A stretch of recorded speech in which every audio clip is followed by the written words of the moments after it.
Hello, hello, hello. How is everyone doing? We're back here today for Togo Motorsports Mini Endurance 2025 Round 3 with Spa Francorchamps. I do believe this is a 3 times multiplayer as well.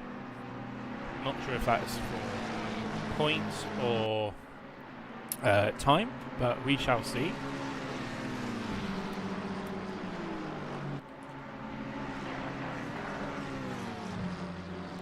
But we've just started qualifying.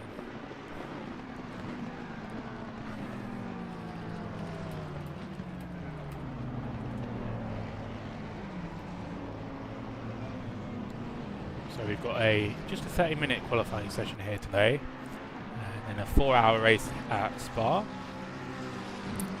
So we've currently got, how many cars have we actually got on track today? That's a good question. We've got 35 currently in the server, so 35 cars trundling around the circuit for 4 hours. Should be interesting. It will definitely be a race off attrition. We'll see how many cars don't make it to the end of the race. I'm sure there will be quite a few of those.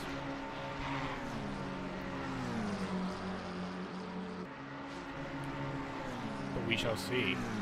Do let us know who you are rooting for today. It would be great to know who's around and who's got the fans in.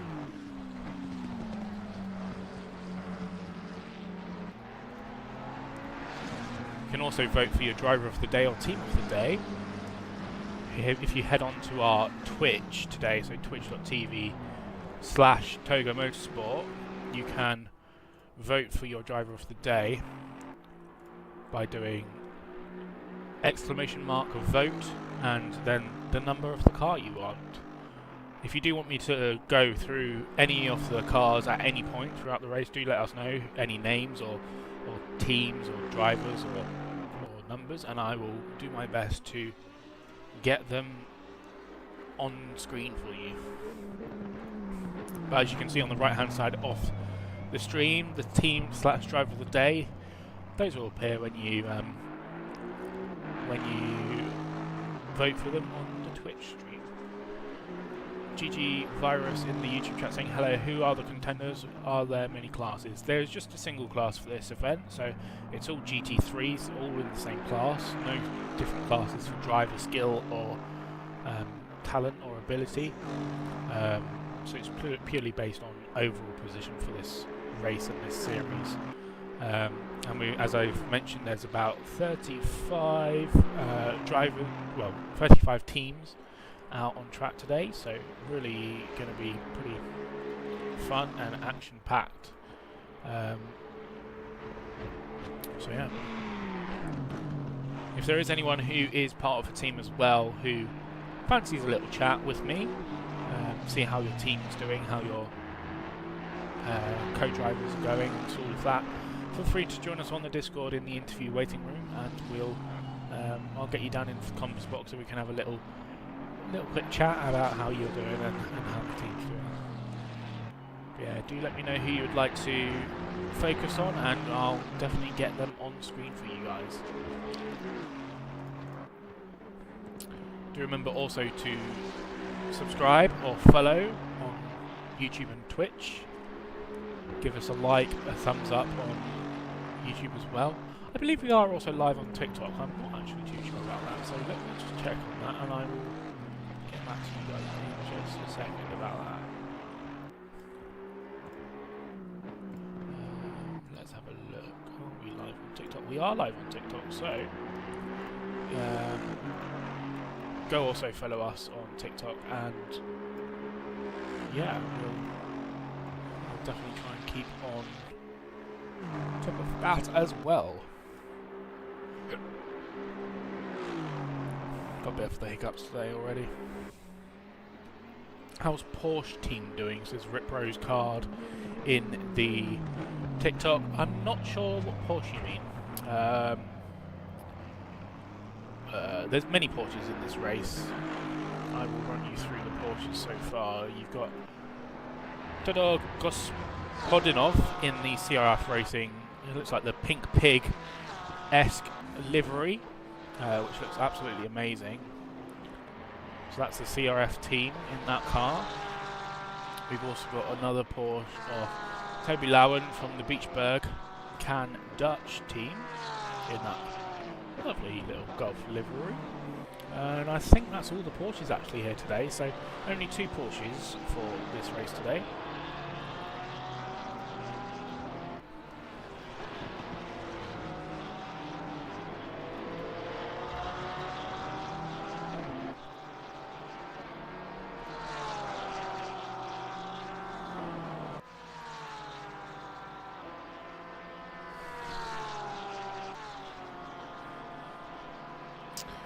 GG Virus also in the chat saying, which other conditions lap times are pretty fast already? Yeah, I saw some lap times in the practice session just before the qualifying, which was at 2:15. Currently we've got Evgeny Gamov in the Speedstars Lamborghini with a 2:15.760 currently, with Senator in the Aston Martin just 4 tenths behind. So it's already pretty quick at the top. But we're seeing all these times come in and people getting those lap times onto the boards. You said Porsche is in top 10.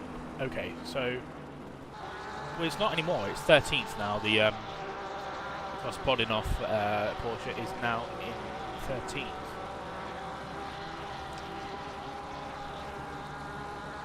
Yeah, these are pretty quick times. Let's have a look who is...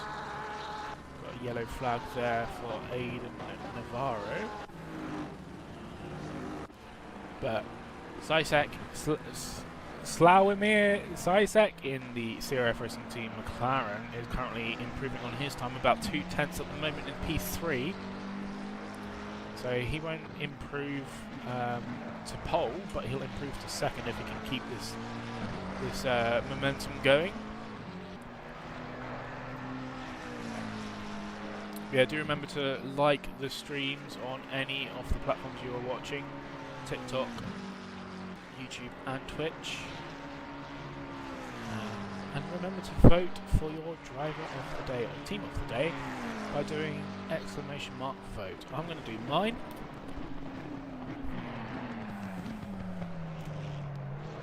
There we go. Just voted there for one of my own cars, the Formula GT Racing League team of Hunter Davis and Callum Jones. They're already P6 at the moment, so not too bad. But yeah, Cytec did improve that lap time there. Eric Pachtel in the Tegra Academy BMW currently coming through the bus stop and will improve this lap as well. He'll improve from 8th to 6th, so good result for him. But here comes Rowie in the Bentley, also improving. Lost quite a bit of time in the exit of that corner. Let's see what Michel Lungo can do in the Ferrari. Currently in P9, he's up by 5 tenths at the moment, so half a second here, he'll improve. 10th to 5th, so that's a really good job from that Ferrari team. Matt Picorni as well, improving in the Toga Academy BMW. Comes across the line in 20th and improves to 18th. Bryce Miller in the Black Cat Racing Lamborghini. That livery is very nice indeed. Afternoon in from the Reaper Plays. Hello, well, how are you doing? Who are you supporting? Let us know.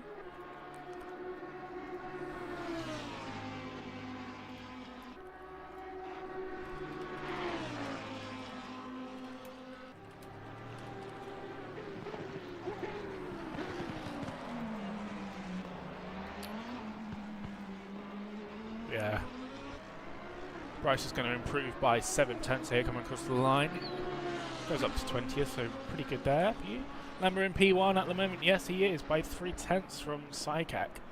So, yeah, pretty good job from the Lamborghini there. Coming on board with Senator in his quick lap. Let's have a look. Senatore. Here's Senatore. Let's have a passenger view. Or interior view. There we go, that's a lovely view. Seeing his lap time come along.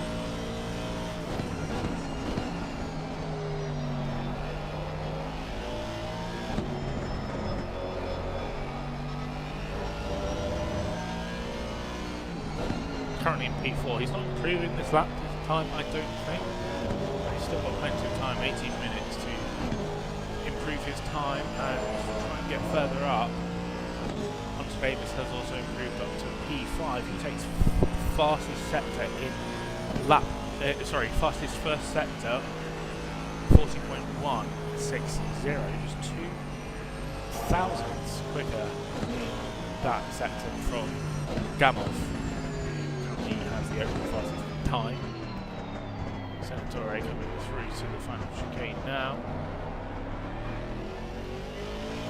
Not sure he's going to improve this time around. We'll see. He does not. Martinez down here as well. Improving.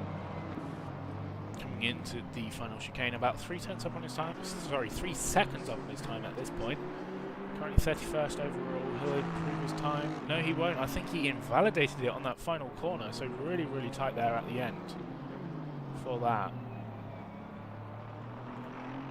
For that Aston, but we'll see how he can do in the rest of this.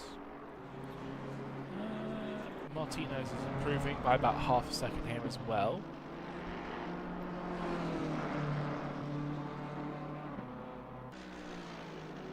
Coming down back straight up to Blanchimont.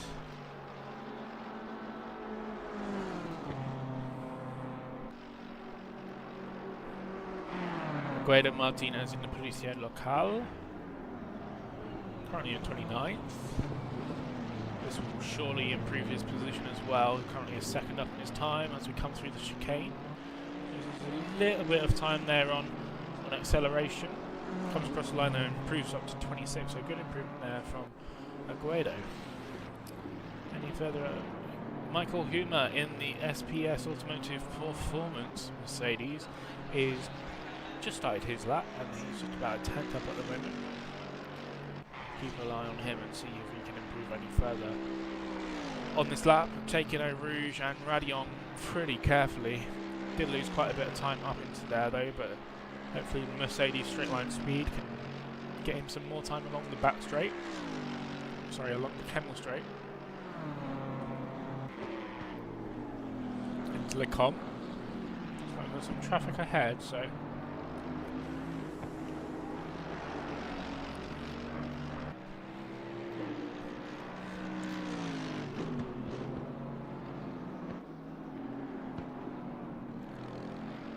oh, big slide there. Michael loses it, and I don't think he's going to improve this lap. He's already lost 6 tenths from his time there that time. Coming out of Bruxelles. I'm sure he'll go for another look at it as well. I'm just going to do a bit of a feature of the Toga racing cars here today. So currently Eric Pepsdale, the highest car from the Toga Academy.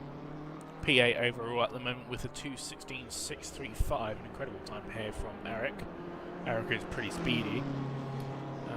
Mitchell Sterenberg in the Toga Academy Nissan is currently 13th overall, which is really good effort from the really old generation cars here tonight. And then back out on track in a second. Peter Romeo showing with Barry Hagen today in the in the Aston Martin for the Toga Esports team.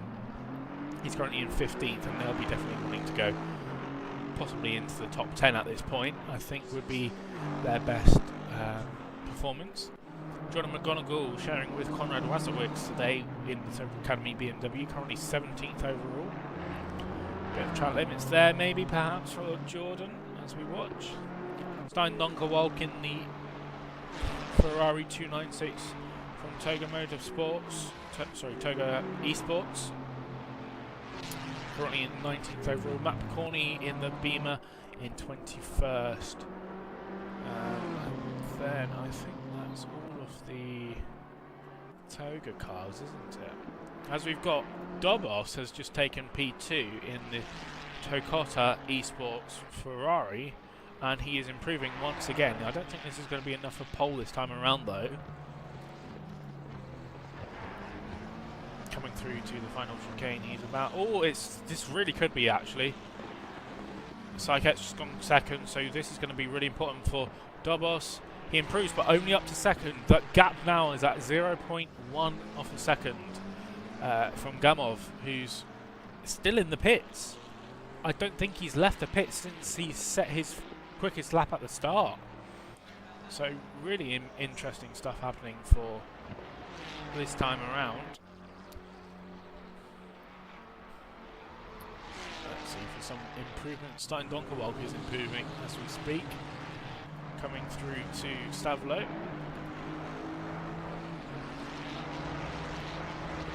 Currently no contacts in qualifying so far, so that's very good. Will be important to keep out of trouble in this qualifying session. Penalties can come to you during the race and will affect your position potentially, so we'll see what Stein can do as he comes through up to the bus stop here. 4 tenths up in his time at the moment, so this will drop him. Sorry, this will improve his position. Quite a few positions. Car stuck there on the apex off the corner. Coming on to the main straight, 6 tenths at the moment. Improves up to 16, so really good job from him there. Martin Wagner in the Formula GT Racing Team BMW, one of my cars. Currently in 15th overall, really good job from him. But he is improving as we speak. 5 tenths up on his time at the moment. It looks like he's got a little bit of a slow car in front of him. Not too sure who that is. I think it's one of the Beachbird cars, isn't it? Got to be happy with a 15.7, yeah, definitely. I mean, yeah, insane lap times. It really is. Coming through to the chicane. Oh, Martin Varga gets put off by the slow Porsche and has to abandon that lap. He'll probably return to the garage and get back out going. Lucas Cedar in the CRF Racing Porsche Pig improves his position up to 4th there. So good job from him. Eric Prepstel also improving. Coming from Stavlo and to Paul Frere.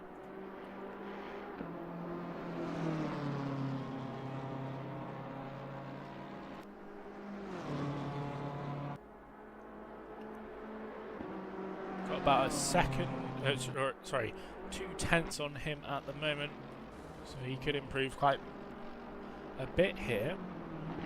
Possibly a couple of positions if he can. If he can get the acceleration right on the exit here, which I'm sure he will. Great exit, using all the track he can. 2 tenths up on the line, improves up to 9th. Really good job from Eric Paxel there. Who else is improving? Let's have a look. Toby Lewin. That might be the car that was just blocking one of my teams. Possibly. He's improving though. He's currently in 34th overall, so penultimate last. Got a load of range of different sponsors there on this car. So it looks like we've got Vaseline, is that? Probably, I think so. I need to have a look at that actually. Is it Vaseline? It is Vaseline. Tim Horton's on there as well. Porsche, Beachbag Racing Golf, Meat Candy Barbecue. Oh no, they've got a Hot Tour. What's that one? That one is. Anything else? Oh, we've got another one on the top. Punk Club and Happy Hot Dog. Alright, interesting. Seems like a bit of a meme car, I could imagine. He's currently improving by about 2 tenths at the moment.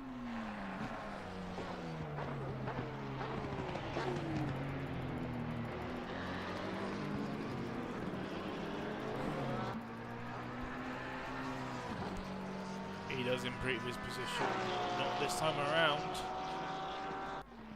Any further improvements? Oh, we got Psykek. He's improving on his lap at the moment in P3, so he wants to try and get to that pole position. Interesting if we can get it though. Rouge. Dobos also improving. This could be a pole position lap for Dobos.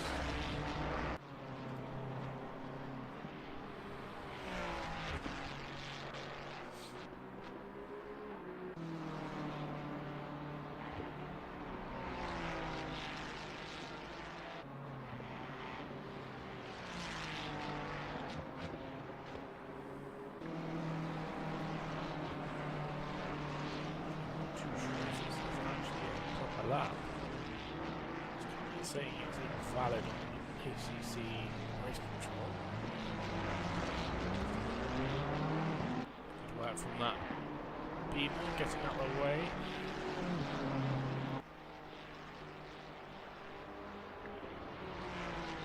Going up to Blanchimont this time around. Let's see if we can get anything out of it into the final chicane, the bus stop chicane. And potentially take the pole position from Gamov, who sat there since the start of qualifying, really, at the top. He's got a lot of improvement out of the corner, but I don't think he's going to be enough this time. He does not improve that time around, so yeah, wasn't enough that time around for Dobos.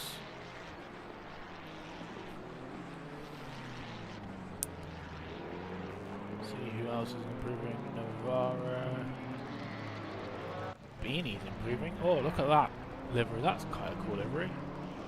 Coming into the final chicane. Nearly gets blocked by another car there, but I think he lost all of his time there, did Beanie. So he'll have to go again. Elshin improving as we speak as well. Peter Romeo, as we spoke earlier, hopefully charging for a top 10 in this race, in this qualifying, possibly even. But he's currently going through the Lecom chicane, Lecom S's, improving by about 2 tenths at the moment. So if he can get it through to the rest, it'd be pretty good for him.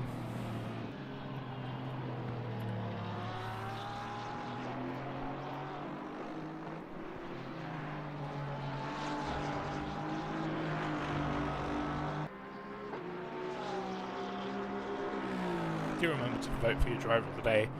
I'll try to hammer it a little bit more later through the stream. After the race start, hopefully we don't have a red flag this time around here, although it is Spa, so yeah, the red flag is probably very much expected, I think, here today.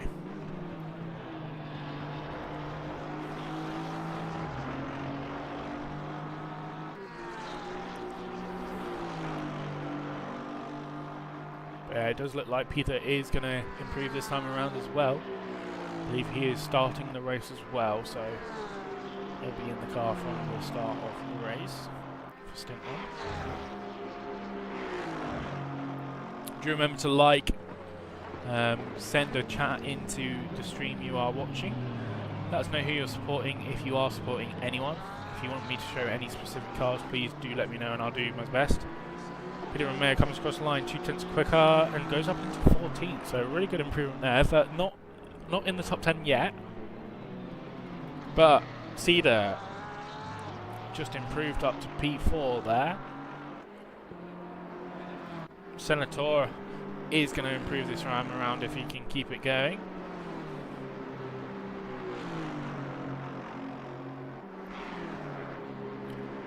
Probably a 10th up on his time coming through up to the bus stop chicane. 4 minutes left of this qualifying session to go, so we'll see what can happen. Barry Hagen in the YouTube chat, hello mate. Saying 90 gonna cook, well yes, that's your car. But Senator did improve, but I don't think he did improve his position though, so we'll see what he could do. Pekina is improving in the HSR Esports Aston Martin. That's a really nice livery, striking.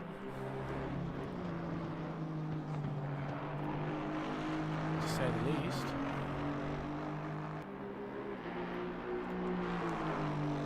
He's improving by about 4/10 of a second at the moment. Coming up to the Blanchimont kink, currently in P13. Barry saying, of course, we're going to win. Yeah, you're going to win from P14, you are, right? I'd like to see you try, mate. But Topakina coming through to the bus stop chicane. Gains a lot of time into that entry. See if he can catch it all and keep it with him up to the line. He does. 8/10 up on his time. 13th to 6th. What a good result there for that car. Huma we spoke about earlier, had a little bit of an issue up at Bruxelles earlier in qualifying, but he's improving on his time just about here. See if he can improve any further up.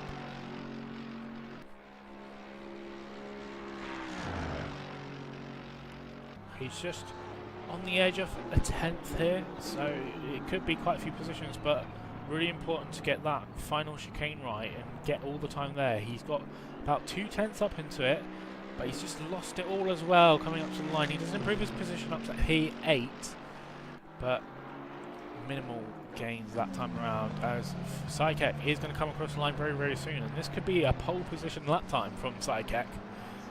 Currently 2/10 up on his time. This is going to be pole.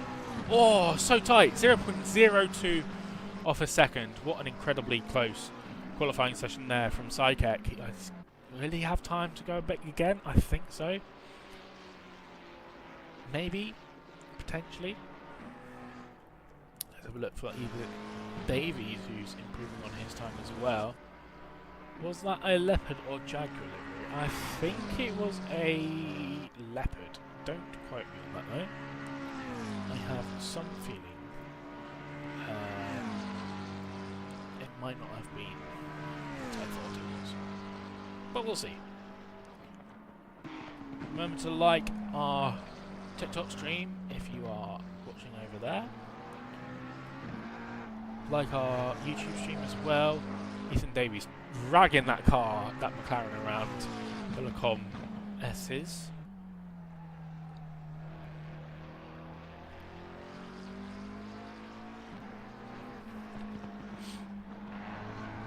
Currently 3/10 up on his time is Ethan Davies, so top 10 at the moment. What can he do?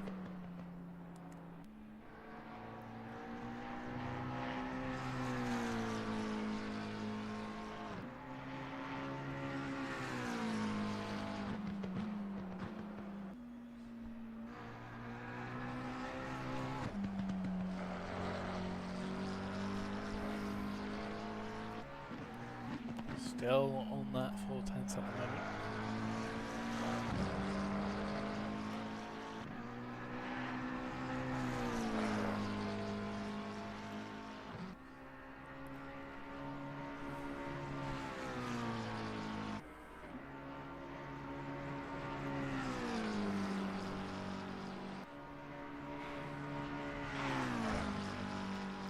Surprisingly, no contacts at all during this qualifying session from any of the 35 cars in this session, so really good job from those guys. But Ethan Davies coming across the line very, very soon. 5 up on the time as he comes out of the chicane. He improves up to 4th. What an incredible result there for Ethan Davies. Gabriel Schmidt improving in the Formula GT Racing Team BMW as well. Currently down in 16th, so really good job from the boys at Formula GT as well.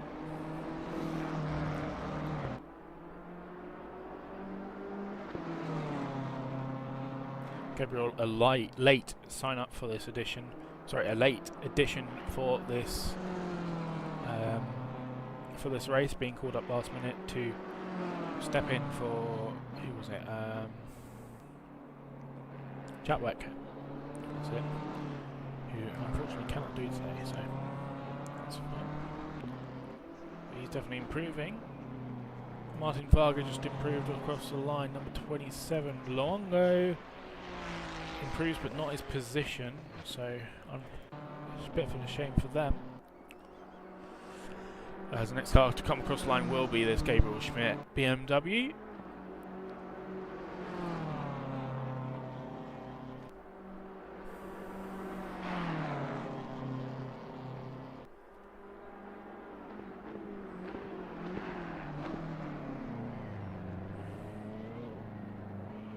Got a lot of time out of that chicane.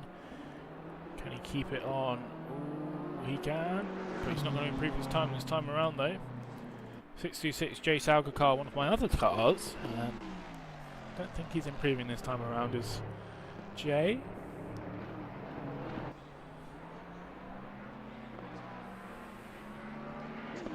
Doesn't improve, but Aguero Martinez is improving behind him.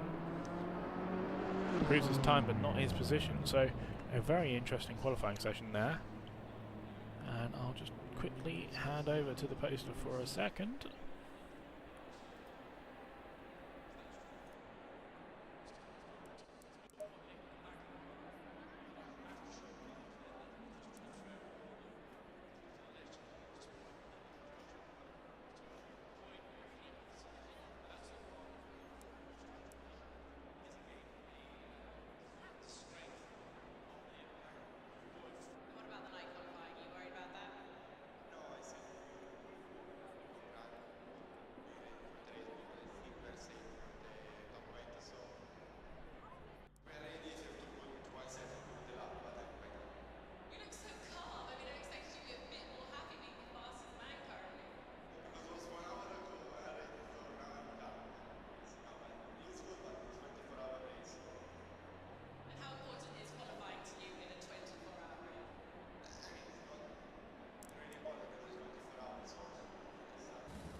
So here we are on the formation lap, ahead of 4 hours of racing here at the Spa-Francorchamps circuit. Hopefully this time we'll have a clean lap one. Hopefully no red flags.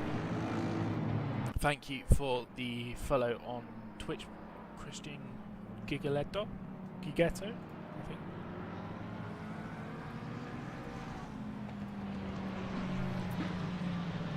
And yes, there is a police livery in this. You've seen the cars in front of Malevolent, possibly, yes, chasing them down and trying to catch them. But here we go then. This will be interesting. 35 cars on the grid.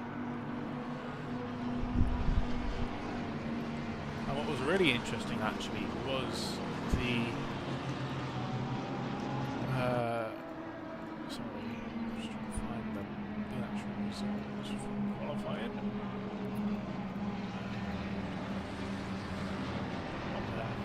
Okay.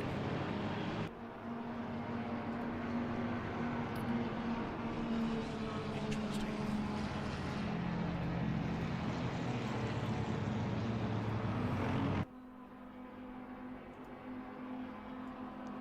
Well, we'll see what happens in this race as we get going in just a few moments' time, coming up through the Blanchimont King and then on to the main straight. But remember, we don't start until we get down after turn 1, so that will be yeah, interesting to see how everyone copes with Eau Rouge.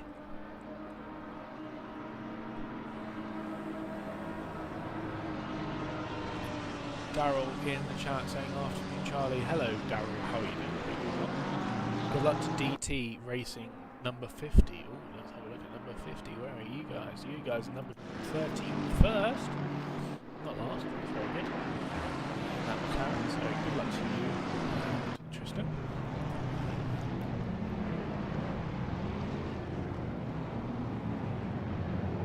I think it's Tristan, isn't it? So here we come, 2x2 in the main start-finish straight with Gamov on pole this time around. It does look like we've got Davies in the position. Oh no, that's 2 CRF cars in the top 4. That's what I'm seeing.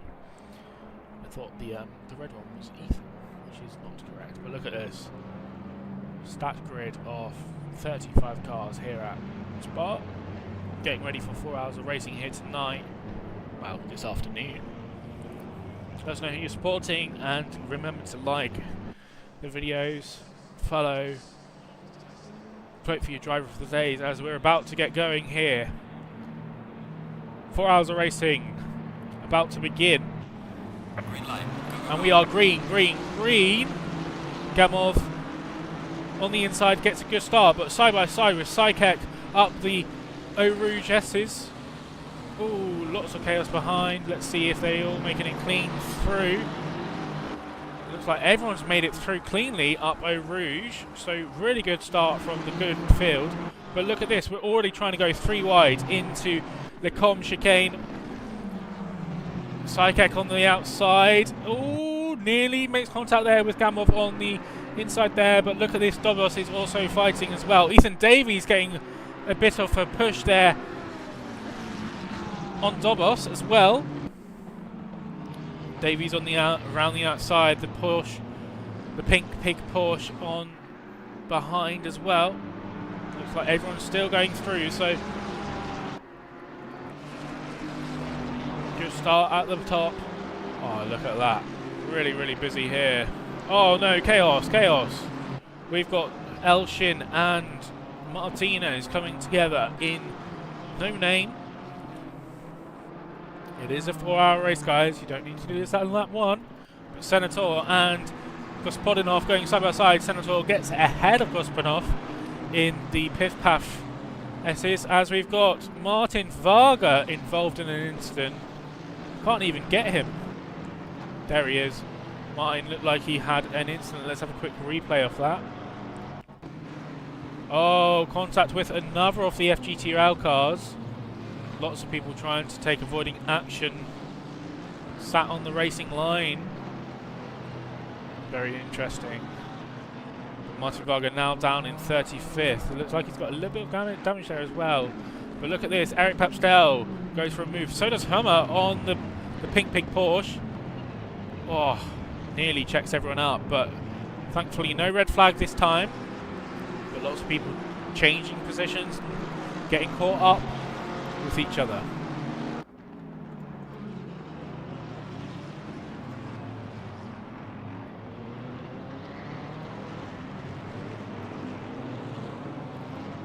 Callum Jones getting a bit twitchy there as well on the exit of La Source.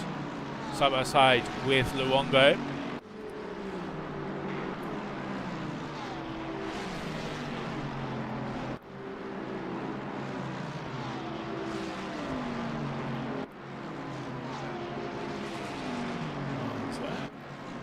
And we have Barbari.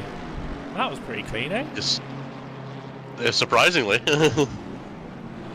Well, Really? Peter did pretty good there on the start. Hold on, do you want to just restart your Discord? You sound a bit choppy and a bit robotic. Hang on, 1 sec.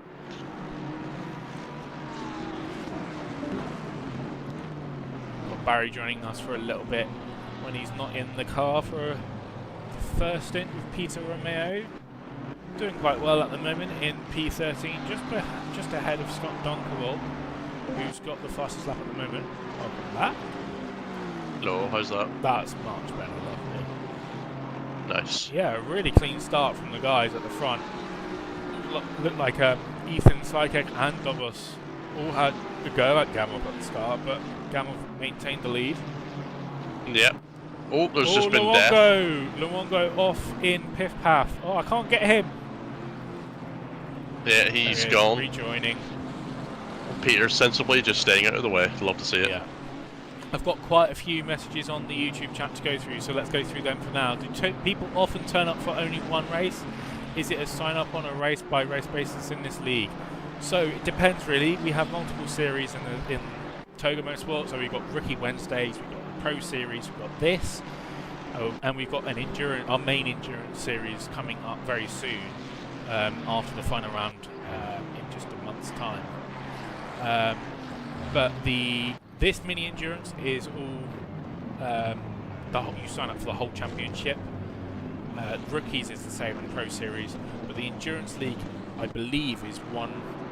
Like they're all separate events technically, so you could just enter one event if you wanted to, but you can also. They're all separate events, but they all count towards one championship. So you have to keep the same car. I think it's the same. I don't know if the lineup has to be the same, but like the next. The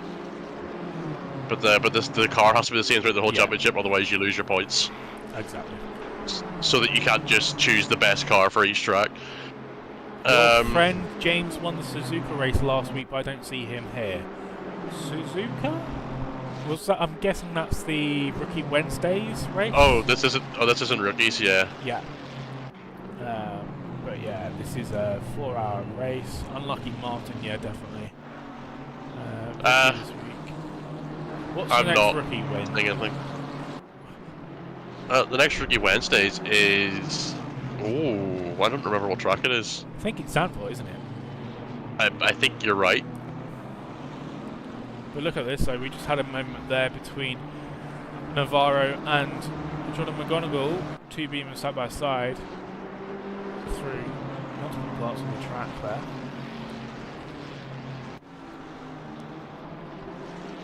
Yep, next race is Zandvoort on Wednesday. Very interesting. That'll be really crazy to watch. Yeah. Callum Jones having a little battle with the Porsche Pink Pig. Lovely livery on that Porsche, but Callum Jones gets a little bit of the advantage there. Oh, Peter, go on, Peter. Oh, there's beautifully Bias. done. Oh, very good. Gospanov goes a little bit wide. Oh, contact between him and Peter. Oh no. Yeah, and that's forces Peter off track. Yeah, that's on him. Yeah, naughty Porsche. That's one way to try and keep your position by actually just punting the car off the track. Well, let's see what he does here with the Bentley. The Bentley gets past pretty easily. fair, I don't think a hit like that would affect the Bentley, really. But Peter Romeo still right on the back of his tail, putting pressure on. Yeah, it looks like the damage isn't that bad, just a tap. Yeah. Godspinov is going to definitely be catching the attention of the stewards, who might have something to say about that. But look at that, send from Navarro on Stein Donkerwalk. That also puts Jordan McGonigal there with Donkerwalk. See what Jordan can do with the superior straight line power of the BMW compared to the Ferrari. Side by side, Upper Rouge, and Jordan gets past. Donkerwalk still there though, and that Aston Martin of Kenneth Ray's gaining a position off track. That might be something. Four wide down the Kemmel Straight. This is risky moves, only 8 minutes into a 4-hour race. Oh, Peter's passed the Porsche. Well, easy. Oh, the Porsche's going to try and make a run at him here, though. Yeah. That 4 wide is mental, by the way. That is insane. That's got to be one of the clips of the race, I think. That will be really 100%. Good. How do you vote for Driver of the Day? Please vote on the Twitch. I believe it only works on Twitch. YouTube as well. Oh, it does work. It should do. Cool. Yep, so just exclamation vote and space then the number. And it should work. It should work on YouTube. If not, we will see. But that was some crazy moves there. Upper Rouge, side by side, and 4 wide, insane stuff. Yeah. Jordan doing a good job. He's been away from the sim for a few weeks, so yeah, good to see him back at it. Yeah, the leader's just in a different class altogether. Like, it's absolutely mental. Absolutely is. Quite the train forming for the rest of the grid, though. It's quite good. Definitely. I mean, looking at the gap. Gabriel's really under fire tight. from the Mercedes. Oh, the Merc! Oh! Gavrikov and that Merc nearly binned it at Blanchimont. Oh, wow. He was fully sideways through the kink at Blanchimont. Blanchimont is pretty deadly for any Mercedes, so lucky that they get away with it, really, I think, in times like this. Yeah, absolutely. Martin Vargas trying to make his way through the field again. He's at 29th and he's having contact with Martinez in P30. Bit of a door banging situation there. Got Elshin around again. He was involved in the lap 1 skirmish at No Name, but he goes around once again. Not last though, because 987 Vasilidas 40 odd seconds behind, so maybe he's coming to pit. He had a DT for track limits already. Oh, he had a track limit penalty. Okay. Yeah. So early on as well. Luongo still fighting with Kenneth Ray's. Go on. That is good. That means Peter and the other ones can run away. He's pulling away from the Porsche anyway. Yeah. Needs to try and pull back at this Bentley. Yeah, because we want another top 10 finish. It does look like the vote only works on Twitch, so I think let's get to, if you do want to vote, go to Twitch and use the exclamation mark vote, space and the number. If you do want to have a look at any of the cars that are on the grid, then do let us know any drivers or numbers, and we'll try and get them back onto the stream for you.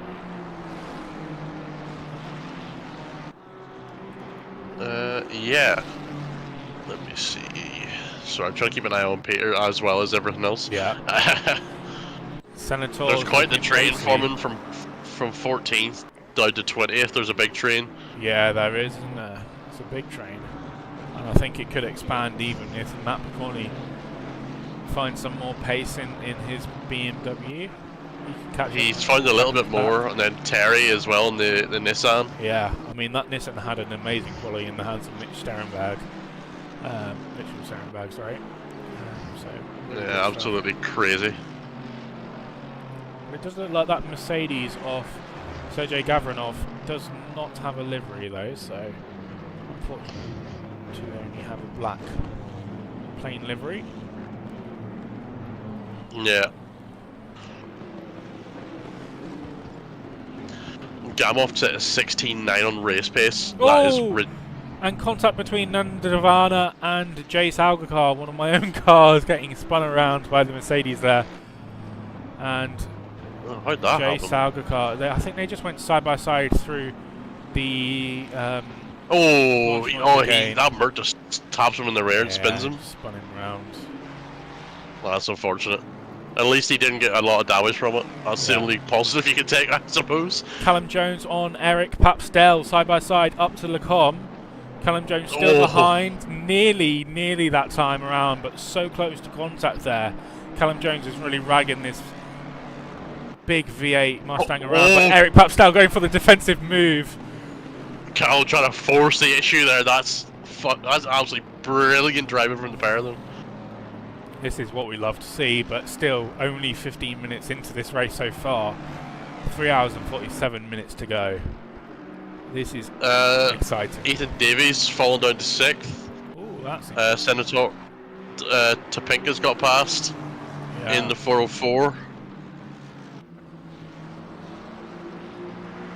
Callum Jones lost a position. Oh. Let's have a quick What replay happened of to you that. there, Callum? Oh, he had a massive slide through Big Puyon. one. Yeah. Oh, nice Thankfully caught save. Yeah, very nice save. Love to see it. We've got Henry in the YouTube chat saying Eric said it was illegal defending, so all good. Well, yeah. It was all good. It was great racing. No, it was good racing. It was both hard racing from the pair of them. Yeah, I love to see it. Navarro on the back of Gospodinov. Gospodinov? Oh, the BM The goes BM off. really wide off. Yeah, that'll be a trial limit warning if he kept his foot in it, which I don't think he did. No, I didn't think he did keep it in. So, but that Porsche livery is beautiful, isn't it? Oh yeah. Love the retro 935. The lovely colour. Yeah. Yeah. We've got a toga battle going on for P20 Pockets versus Terry. Nissan versus Team W. Wow. The German versus the Japanese. Oh no, not again. Oh well, they were technically together, weren't they? Yeah, I wasn't gonna say it, but okay. I mean, it can't be worse about the things that we spoke about last Sunday when me and Rio were on comms together. Oh, what did you speak about? I remember watching some of the stream, but not all of it. Oh, we were speaking about babies and something like that. It was a bit weird. I didn't even hear that bit. Yeah, fair enough. It was near the end. I was very tired, and so was Riyad. So we were a bit delusional. Yeah, valid. Yeah. Masahara is in the pits. The Balpan Random Motorsports Mercedes. So I think that was the car that. Oh, that's a lot of damage on that on that Mercedes. That car. Did they bin it? He must have. Because he's got a lot of damage. Oh, that bonnet's very high up. Yeah. I'm surprised he wasn't even able to turn the thing. John McGonigal trying to catch on Kenneth Ray's. Yeah, that's a badly damaged car. Yeah. Don't know how you can get that through, to be fair.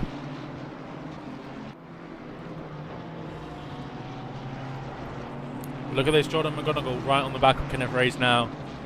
Looks for a position. Maybe even some space there, but doesn't get it that time. He's going to try and possibly make a move into the bus stop chicane. If he can get enough. I really like Kenneth's livery, other than the Kick logos. I don't like Kick personally, but I cannot see all of that. So I don't think they've uploaded the livery to the collection. I've got it from probably a different collection. Personally, not a fan of the Kick streaming service, but the rest of the livery looks fantastic. I love the color contrasts. Martin Varga on Tristan Dobson into the bus stop. Varga gets past, and contact between Ozduru and Dobson into the final corner as well there. Some battling going on still. Joe Salgacar on Elshin. Eric's under a bit of pressure now from Roy in the Bentley. Bentley's starting to come alive a little bit more now from the looks of it. Yeah, that Bentley looks really, really strong. He was struggling a little bit at the start, but is looking to start to find his pace. Did a great job putting Eric under pressure here.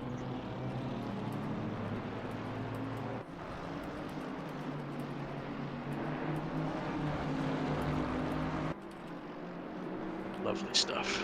Oh. Yeah, this is really good racing at the moment. Currently no penalties coming through yet, but I'm sure Stewart's working. Nandava just lost a position there. Who was that? To P24 just lost out to Miller in the 927 Lambo. Oh yeah. Elshin spun in the 993 Ferrari at Le Combe. Thankfully no one's there, so he can just collect his car. Yeah. He's had quite a few spins already this soon into the race, only 18 or so minutes into this race, and he's had quite a few. So he's going to be wanting to avoid making more mistakes like that to get any sort of real positions here. Yeah. 100%. Peter Romeo on the back of Callum Jones now, though. Top 10 result here for Callum Jones at the moment.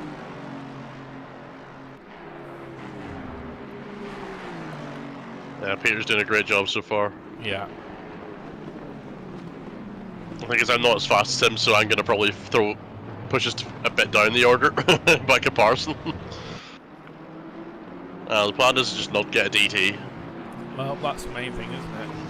Keep it on track, keep it clean, keep it consistent, and that's all you want, really.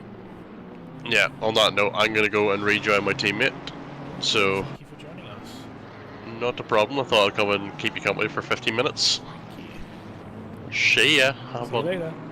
Kenneth Reyes and Jordan McGonigal and Stein Donkerwald all battling for position here still. P15 on down. Jordan looks like he's got a run this time. Upper Rouge, can he make it happen this time? Oh, so tight, so close. Did Jordan lose it? He had a little bit of oversteer there and a little bit of a snap. Stein goes past. But that was a big, big, big moment there for Jordan McGonigal. Let's have a quick replay of that. So coming into the final corner. Down the straight, gets a good exit. On the road down to Eau Rouge. Has to lift and has a big snap there. And just has to let Stein go past, just like that. Oh, it's easily done, mate, but got to keep it on the track. And as we just heard, Barry going off to mentor with, well, not mentor, but support his teammate of Peter Romeo, currently battling with Callum Jones for P10. Good luck to Barry for the rest of the race. Hopefully we'll catch up again with you in a few hours' time or so.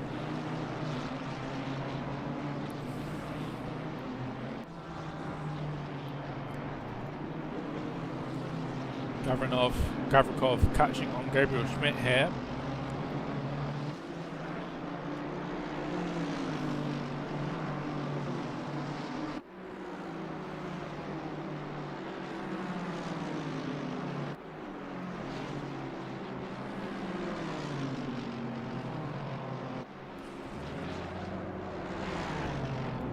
Oh, and he loses it in the thing. There looks like there's been a massive collision there. Jordan McGonigal involved, Stein Donkerwalk. Let's have a quick look at that. See what happened here. So it looks like coming up to Blanchimont. Maybe Jordan went for a move on Stein here. That could have been what happened. He goes for a move into Blanchimont. It's really tight, but oh, big contact there. And yeah. And then the Mercedes just loses it in the slipstream behind. So really not good from Jordan and Stein there. Rowie catching Eric Papsdale still.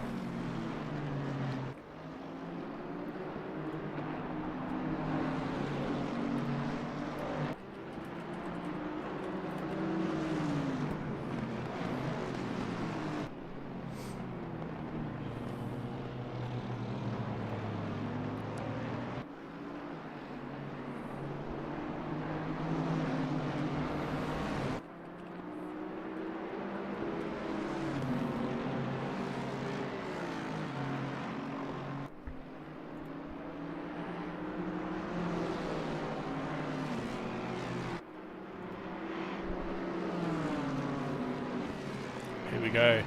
Eric Papsdale really having to hold on now.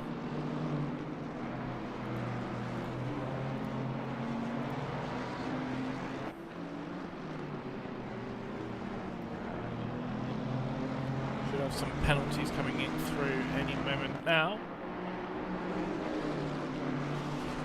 It's very busy though with the amount of contact they've just seen.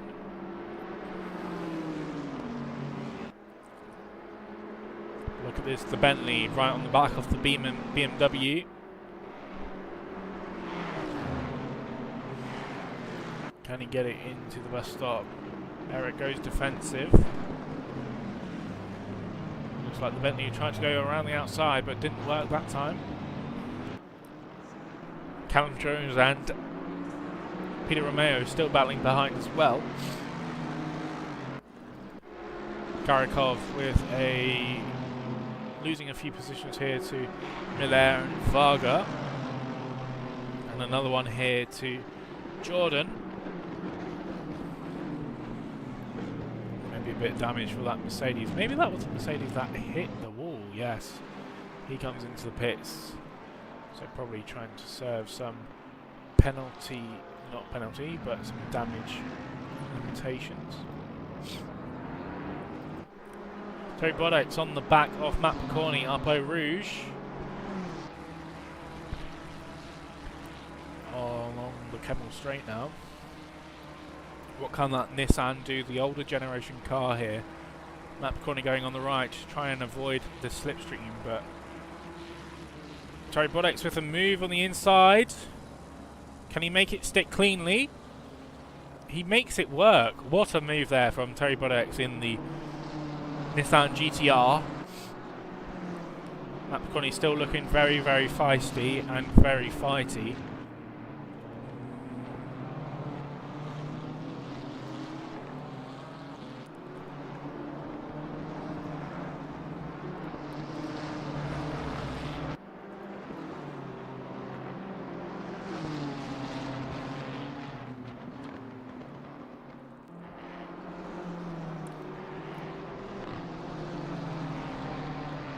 Really interesting stuff happening here tonight.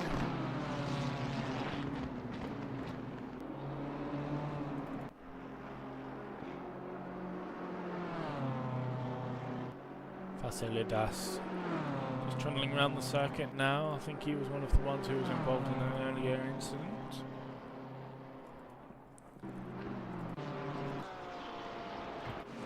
Gap sort of fizzling out now, apart from this sort of battle here near the front. A couple of battles throughout, but it's coming down a little bit longer here. Just 4 more minutes left of live studing as Rowie goes for a move there nearly on the inside, but Eric Papsdale covers it off. Look at that though, Callum Jones catching right back onto the pack of this Bentley and BMW battle. Bentley with the superior straight line speed, it looks like here.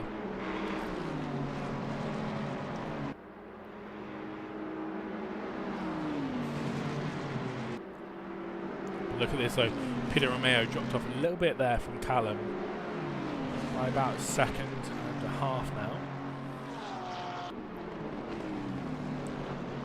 So this trio for 8th, 9th and 10th running in tandem at the moment.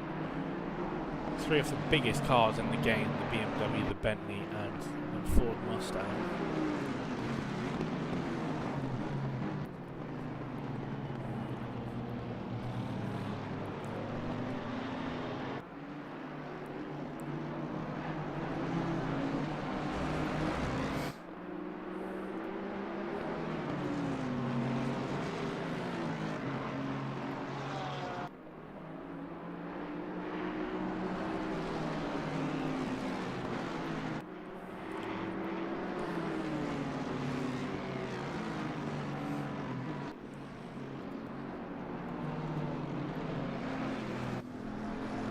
On the back of Ethan Davies.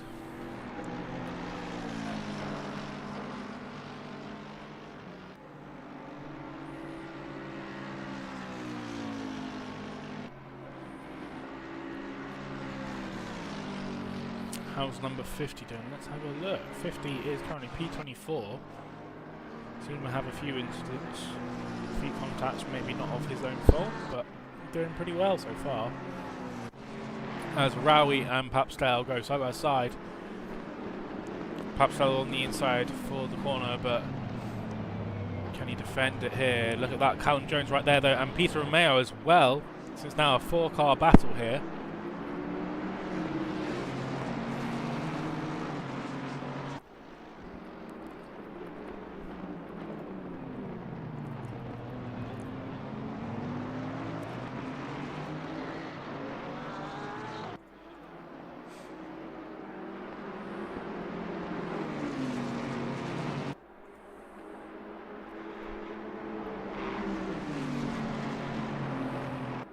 This is really, really fast stuff here today.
And just like that, penalties have come through. this time around for anything that's happened. So in the race, we've got 20 seconds to the 989 minor contact push to pass. 20 seconds to the 999 for minor contact push to pass.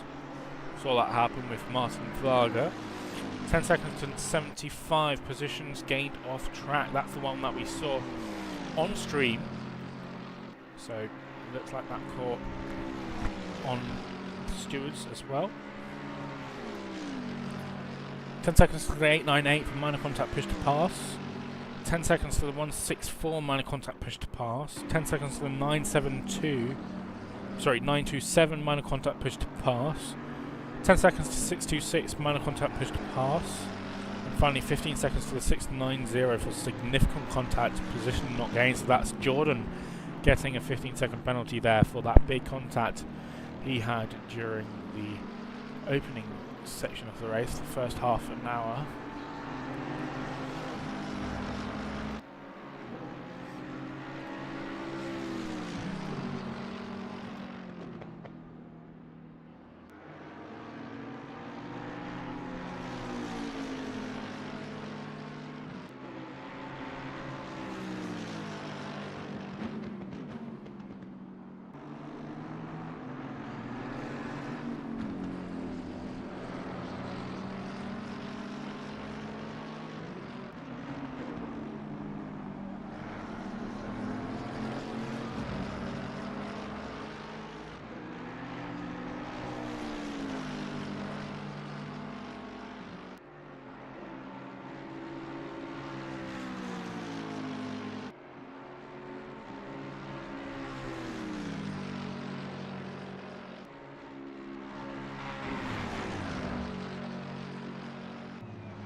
pit stops now coming into effect as we head through the first hour, the opening hour of the race.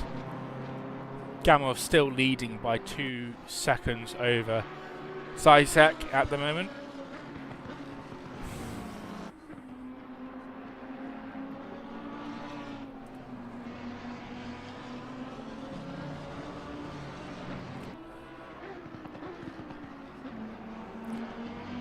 Only the top 3 are currently not pitted.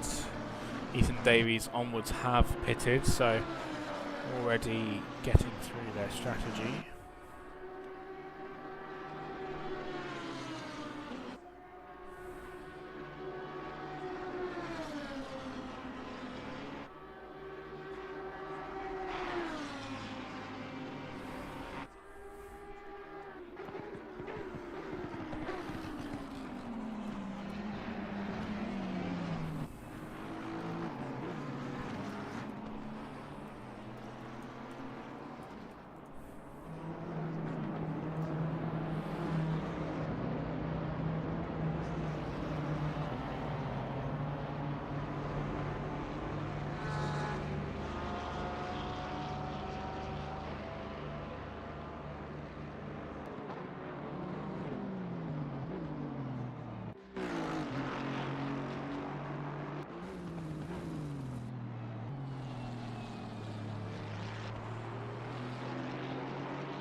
we are nearly halfway into this race so far. I have just been away for a bit, just to preserve my voice and preserve my energy, since I am doing this solo for the whole race. I've just been trying to keep an eye on gaps and give you guys gaps wherever possible. Currently watching Bryce Miller in the Black Cat Racing Lamborghini, who's currently just been overtaken by Conor Russellrich in the Toga Academy BMW. Keep your votes for Driver of the Day coming in, or Team of the Day. You can do this on Twitch. Unfortunately, it doesn't work on YouTube, it seems, so head over to our Twitch, twitch.tv/TogaMotorsport. Use the exclamation mark vote space and the number of the car that you are voting for. You can only have one vote, so use it wisely.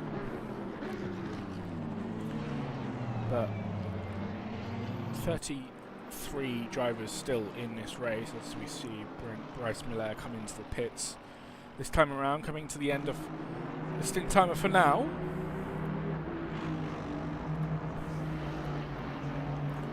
But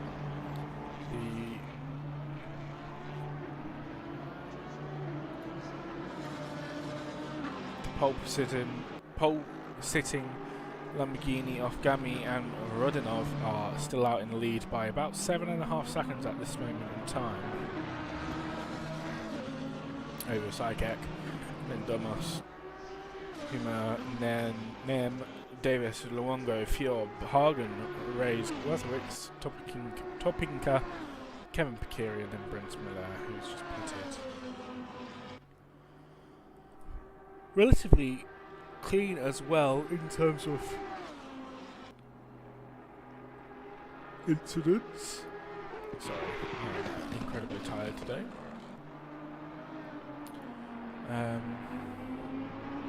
We did catch on stream as well just about 20 minutes ago a big hit between it was an Aston Martin and one of the Porsches. Big contact. Up at Rouge, saw the 98 Porsche into the wall. They've currently not had the greatest race so far. Currently down in 16th is the Porsche, the pig Porsche. Still going on as the sun sets here. It's 7:50 p.m. in game time. So still gonna get darker and darker as we go on. Drive through here for Gavrikov in the Mercedes number 94. Most likely for track limits, which will be one of the issues. I know that a few teams here are struggling with track limits at the moment.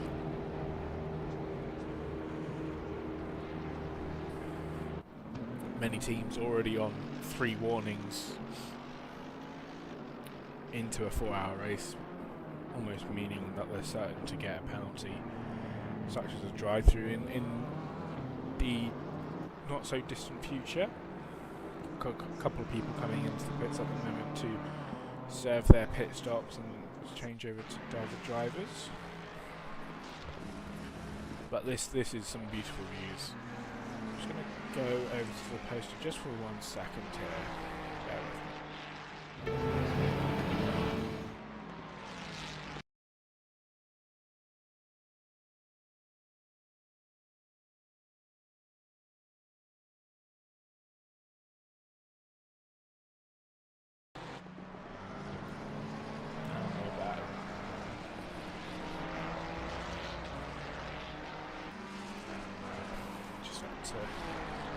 Get the replay momentarily. If there is anyone who fancies coming in for a little chat, do let me know. Come join the interview waiting room in the Discord and Toga Motorsport.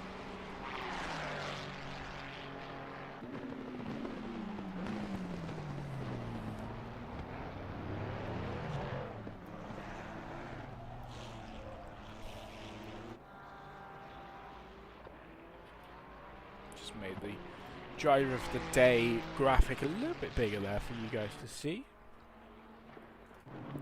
Vasowicz catching on Topinka ahead of him.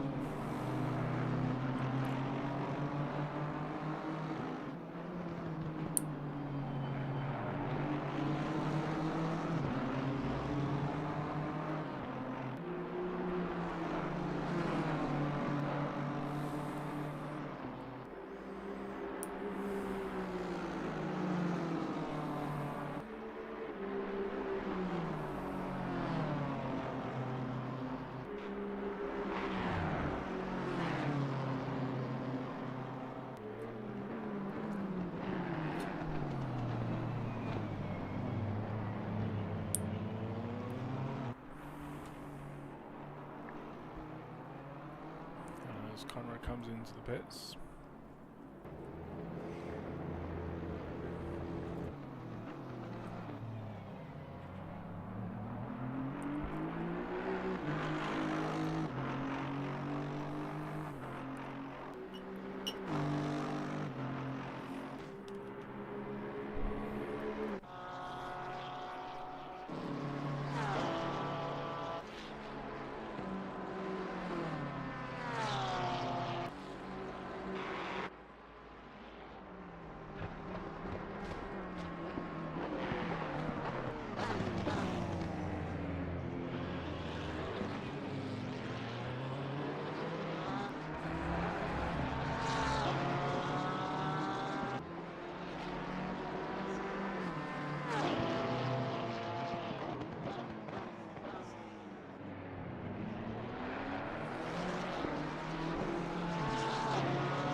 another move and contact between Cedar and Senator there in the Lecombe chicane.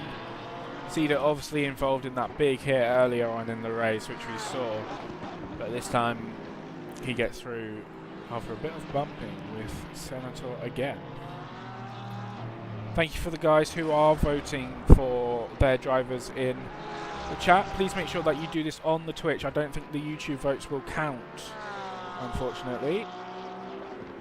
So please make sure you get your vote in via Twitch if you'd like it to count. We are now officially 2 hours, so halfway through this race so far. 4 hours of this race in total. 2 hours completed, and we still have Gamov leading over Dries Verlust in the number 4 McLaren, 14 seconds behind Gamov. So a really dominant race from the Lamborghini team tonight. Tempest, Topakina, Hima, Rawi, Callum Jones, Damiano, Cedars, then Senator. Peter Romeo just knocking on the outside of the top 10 at the moment with Barry from a good stint from him. In fact, he's literally just on the outside by just under half a second over one of the other Aston Martins at the moment.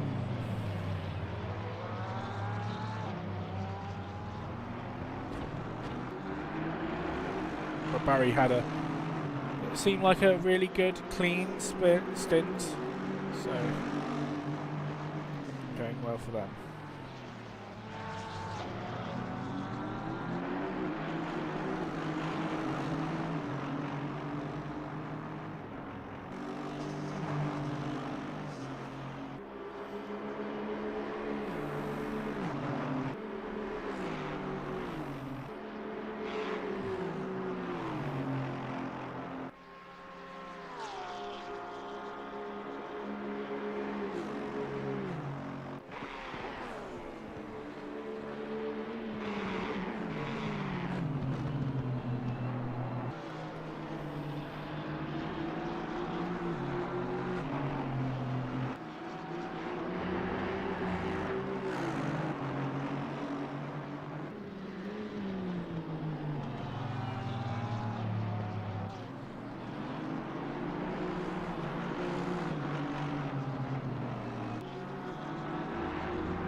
Battle for P2 spicing up as well between Verlust and Sean Tempest here. 15 seconds behind P1, but the McLaren and the Ferrari, are just within half a second of each other, so really, really tight up at this end of the field. More penalties coming through. The 993, a 5-second penalty for minor contact position not gained. You can see them down in P22. The Elshin Ferrari.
Bit of a mistake there for Verlust into the final corner as Tempest gets past.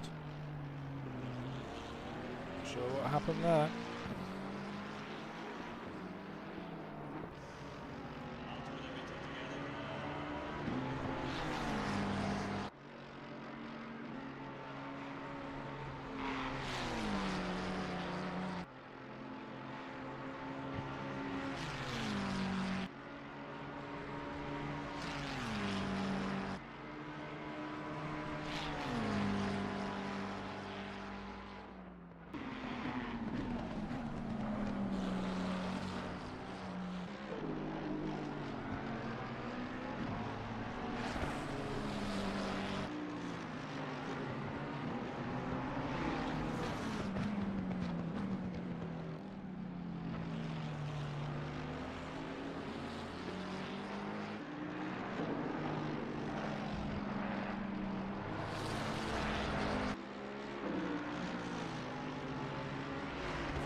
Here's where it becomes really important not to get the drive-throughs. Drive-through from number 98, Luke Cedar.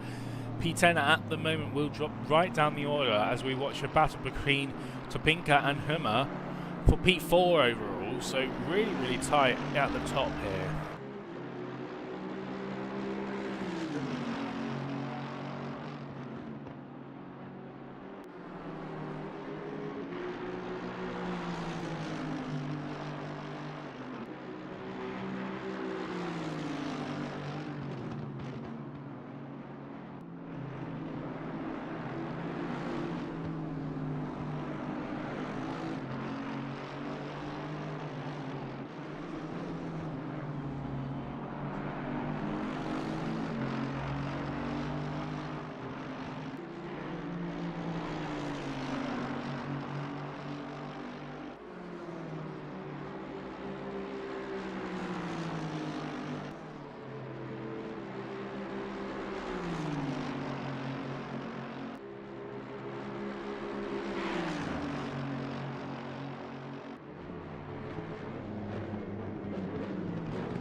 We've got Ollie joining us for a little bit here.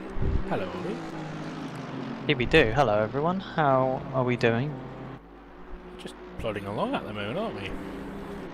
Getting darker, colder. Temperatures are getting, people are making mistakes. We just saw Kenneth Ray's there, a big hit into the wall at the Kemmel Straight Upper Rouge. Not many battles out on track at the moment. We just saw Hummer, he's just dropped a few seconds behind, but I think that's due to a pit stop. I think we're about to see Jordan McGonigal getting on the back of Miller.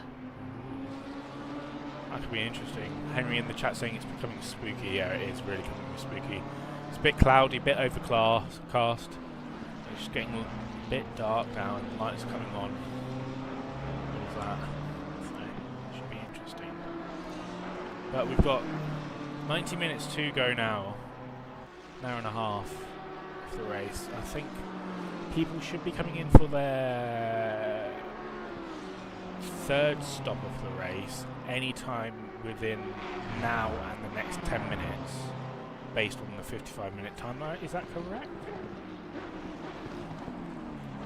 We're on a 55-minute timer, I think, aren't we? So people need to be looking to run another 20 minutes or so before they make their kind of second to last pit stop. So maybe these people who are pitting now, they're maybe thinking more advanced, try and make a longer stop at the end, a longer stint at the end instead of just a little fuel stop, perhaps? Yeah, they will definitely have to short stint at the end.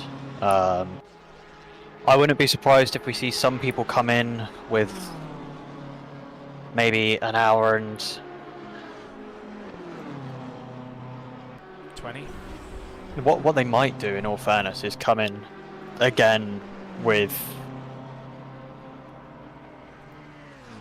Can you make it from here?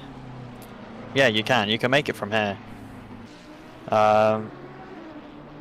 So those guys will be doing 55 minutes from now. I'll leave them with 35 minutes to run. Yeah. I expect we're more likely to see people split it down the middle. Do 45. Do kind of 45 to 45s. Yeah. I reckon so. Yeah. So I think people should be coming in the next. I mean, they should technically be coming in now and then starting that sort of shorter stints till the end.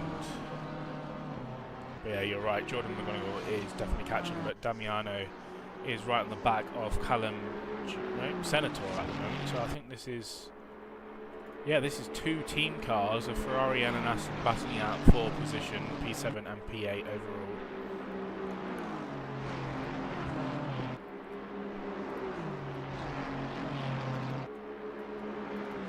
Is that Vincenzo Stenatore out there, is it, in PA? Having a little scrap. Yeah. Split, ooh, big hit. That's there Vincenzo for Damiano. Yeah. I don't think there was any contact from behind. I think he just dropped it on his own. No, I think he just did. Let's have a look here. On board. Oh yeah, just loses it on the. I think he took maybe a little bit too much curb or had a bit too much steering input into that, but yeah, he's into the barrier there, and that's a very beaten up Ferrari, so top 10 for them out the window. But as we speak of it, Jordan McGonigal within a second off Miller for P11. Henry in the chat saying splitting the stint evenly would also work better on the tyres. Yeah, definitely, the tyres will be a little bit nicer for you, fresher, so yeah, it'll be interesting to see what it also allows you obviously to have lower fuel volume in both stints, because with the fixed refueling time, it doesn't matter how much fuel you take, you're stationary for the same amount of time. But the lighter fuel tank will certainly help with overall pace. I didn't realise it's fixed time, is it? I believe it is a fixed refuel time, yeah. Interesting. Spices things up a little bit more then. Doesn't mean that people can do just a splash and dash at the end and take 5 seconds worth of fuel. Instead they have to do whatever they want, but it takes 25 seconds instead. Yeah, with the length of pit lane here, that does mean that you're going to see people only pitting if it's a longer stint that they're going to do on the fuel. I expect people would rather have two shorter stints than run a 55-minute and have to come in with kind of 10 to go, because you're just leeching time onto cold tyres to only be able to do kind of 3 or 4 laps. Yeah, definitely. I mean, it's a game of strategy. Any endurance race is, and it just depends who comes out on the end is the winner. But I think it makes sense to do a split strategy from here on, do an even split, and take it 45-45. Take tyres obviously as you can, but also make it sort of easier on the fuel, because you're going to be, as you've already said, lighter. You're going to be quicker.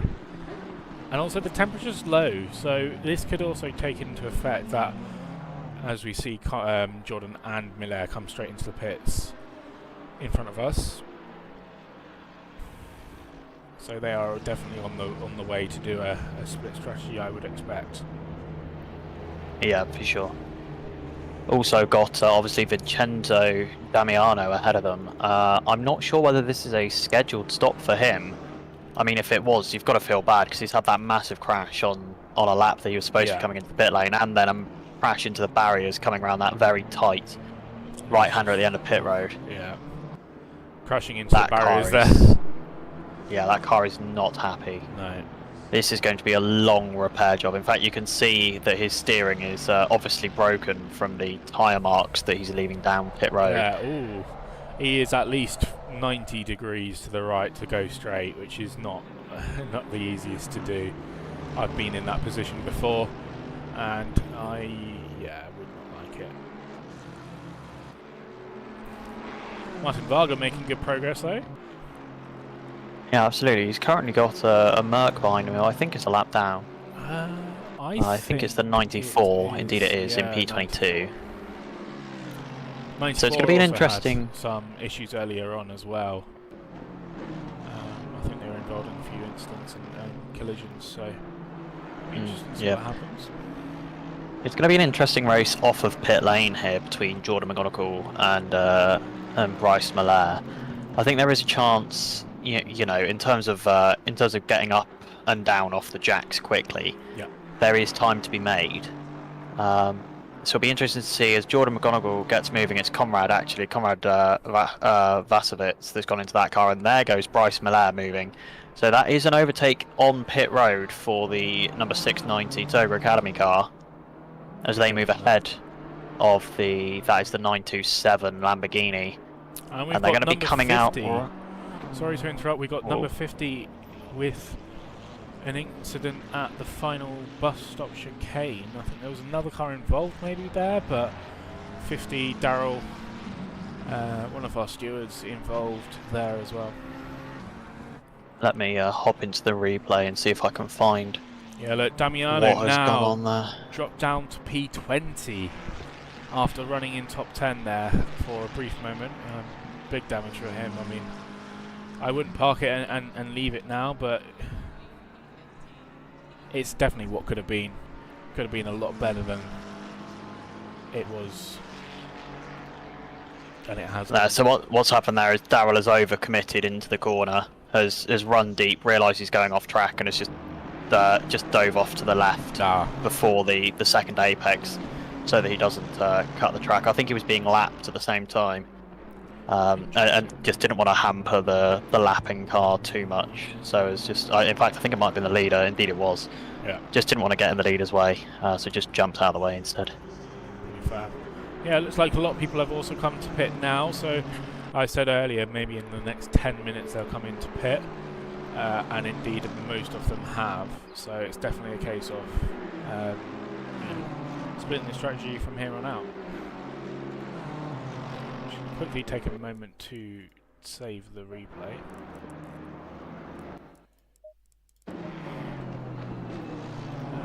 So what's going to be interesting now is to see where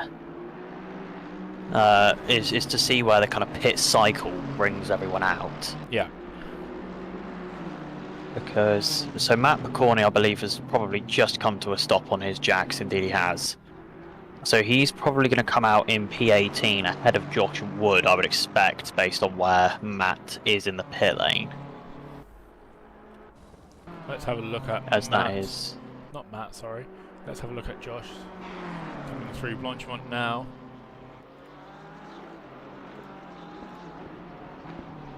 Oh, 94, the Mercedes off at Pateron. Oh, rejoin there, just in front of, I think that was number 43, 2743, 143? It looked like 943, 943, yeah, I was going to say, it was definitely a Toga car. Yeah. And indeed it was, yeah, the rejoin, Questionable. somewhat questionable. I think it would be fair to say. Yeah, Matt Picorni out of the pits now, but Josh Wood coming up over Rouge at full speed. This is going to be a position for Josh Wood. He gets it. Indeed it is, and he's got to watch out. Oh, I thought that was another car for position just coming, but no, he's got 30 seconds back to the next car. Conrad Wozowicz just catching to the back of Kenneth Rezo.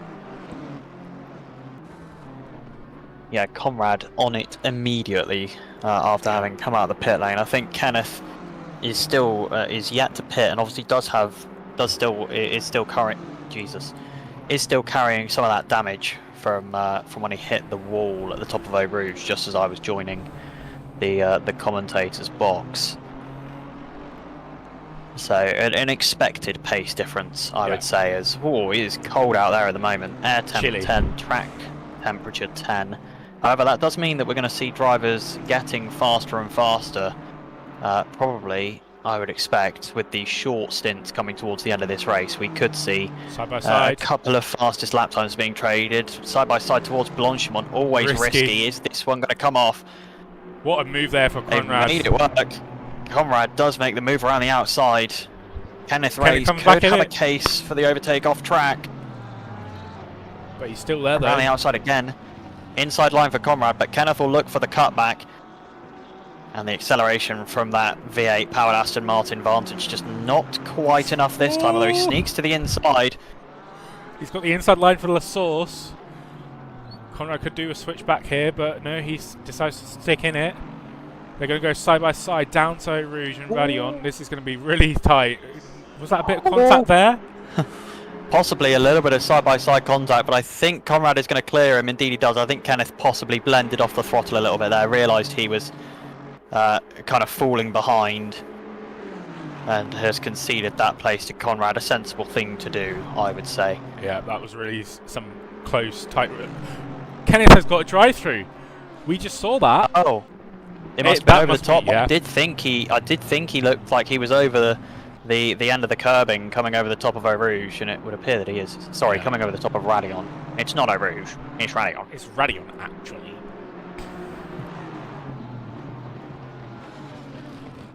But yeah, that was some really good battling, but unfortunate that it has to end in a drive-through there. As Gospinov has gone off in the beautiful pink pig Porsche.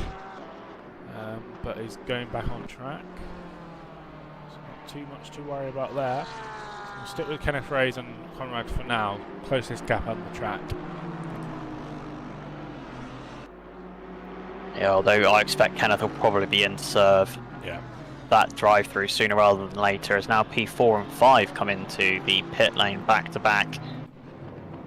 Michael Humer and Azarawi in the Bentley. Hello, Bentley in P5. Bentley. I didn't realise that was going on. Yeah, I'm here for that. Up there all wrong, really. He was battling over with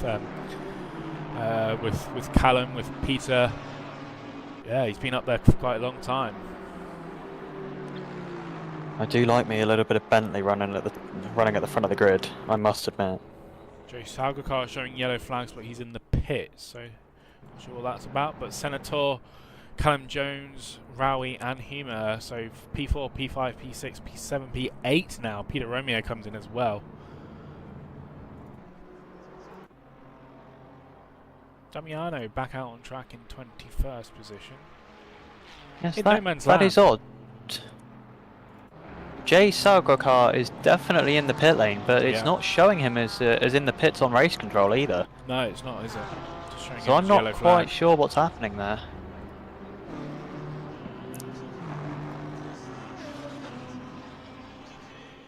Kenneth Ray's still out on track.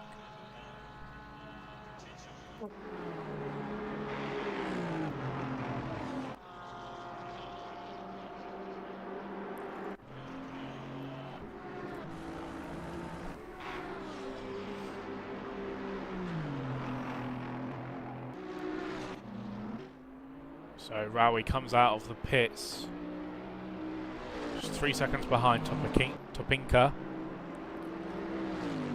It's getting really dark now, isn't it? Miller on the back of Ray.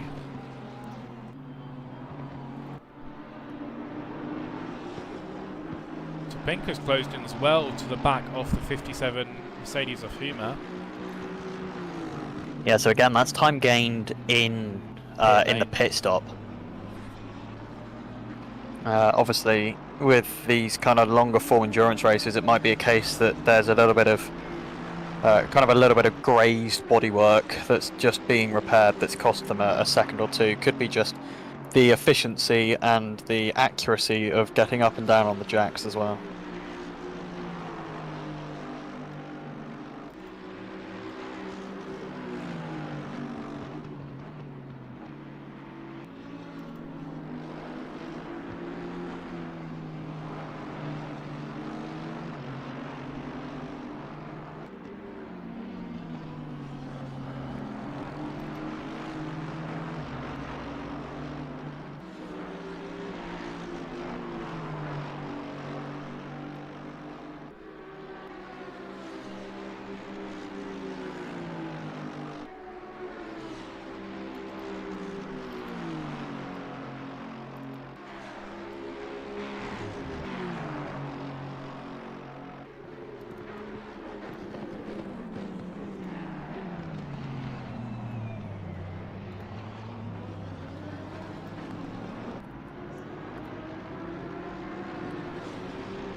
This gap's still incredibly close. Yeah.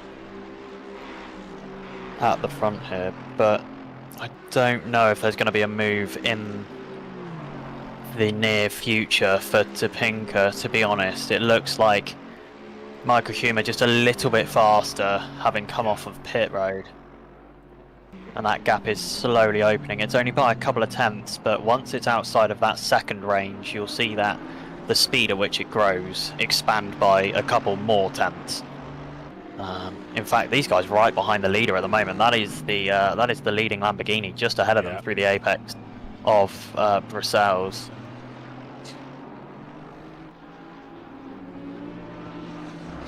Eric Pepstell showing yellow flags in the final corner. Maybe had a little bit of a mistake in that final corner, but he's continuing.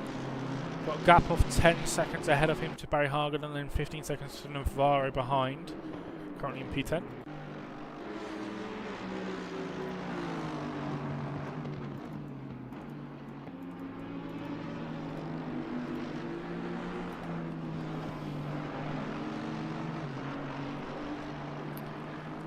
I think I know why Jay Sagarkar was showing as yellow. He's been disqualified for speeding in the pits. Disqualified for speeding in the pits? Yeah. Wow, you have got to have gone a long way over to be disqualified for speeding in the pit lane. Should we have a look? No. I will. You have a look. Just a minute.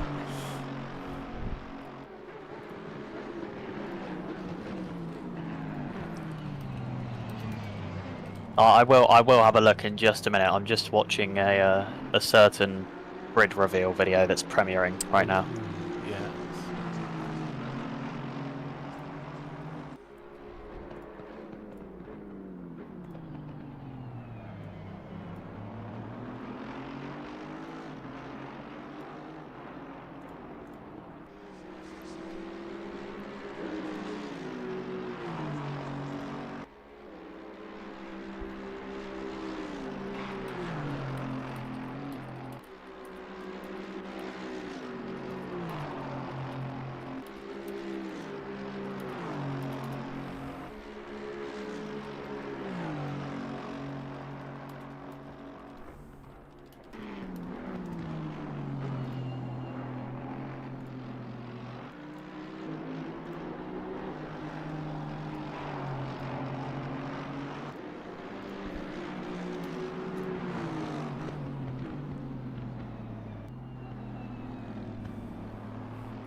Yeah, so Topinka has now dropped a little bit further behind Timmer at this point. 1.3 seconds is the gap at the moment.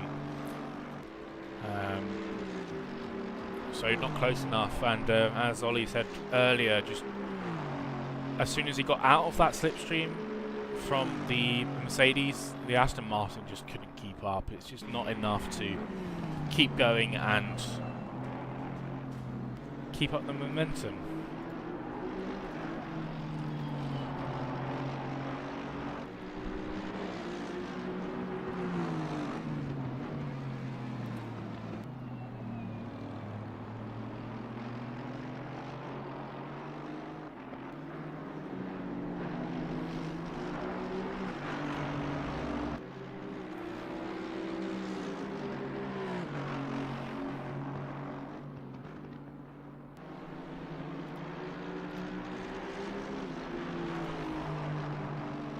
Remember to get your vote of the day, the vote for driver of the days.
It's really dark now, so becoming hard to see what's happening. Let's have a few onboard shots now.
Dark as hell. I've just rejoined the stream. Can you resume what's going on the top? Yeah, sure. So we've got Rodionov and Gamov still leading the race by 20 seconds now at this point. We've just got over an hour left of the race to go, so we're definitely in the final last two stints of the race with this long to go. Tempest and Velest had a little bit of a battle for a period of time. But Velest on top in this case, and then Velest about 20 seconds, 18 seconds behind that.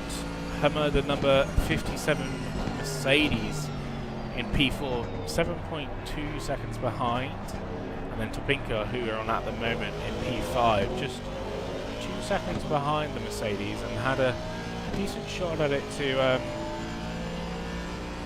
go for P4, but eventually dropped out of the slipstream and wasn't able to get any advantage out of that. Rowie in the only Bentley in this race, currently in P6. A really good job from him. Don't know if he's been doing it solo. I think he has. Correct me if I'm wrong. I think he's been doing it solo. No, he's not doing it solo, he's doing it with Name. So, yeah, really good job these two drivers having a blast of a time here tonight. And the Hunter Davis, Callum Jones, P7 overall at the moment, currently 30 seconds back from P6. So I think, how many people are on the lead lap? Currently up to P8. So Barry Hagen, the number 90 Togo Esports Aston Martin, sharing with Peter Romeo, is currently P9. And you've got Eric Pepsdale in the BMW, Sober Academy BMW, showing with Henry Tons in P10. Got to spin off the highest Porsche in this session so far, the Pink Pig livery, currently in 12th. Trying to think, so yeah, we've got in the top 10, we've got 1, 2, 3, 4, 5, 6, 7, 8 manufacturers in the top 10, which is really, really good. You're asking if there might be a battle for P4, what is the pace? There isn't really. So Topinka came out of the pits came into the pits a couple of laps after Hummer, and then Hummer's just had the tyre advantage at this point of the race. With these low track temperatures, currently 9 degrees, which is really low. I don't think Topinka's been able to sort of ignite his tyres enough to get anything more to gain out of it.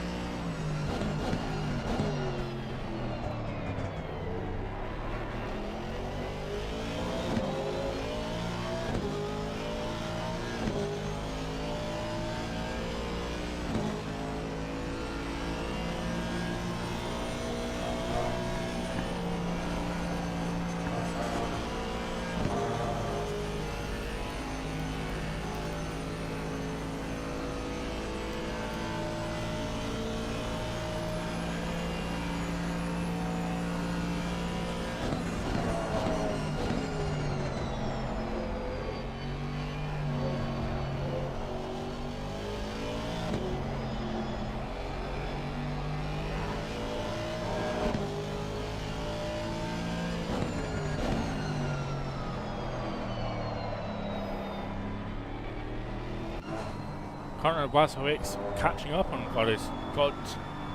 Gospodinov. I cannot speak. Names is my biggest weakness. That was really, really bad for me. But yeah, so catching on it. 898, the Chakra AMG just having a little bit of a moment there in the final corner. Continues on.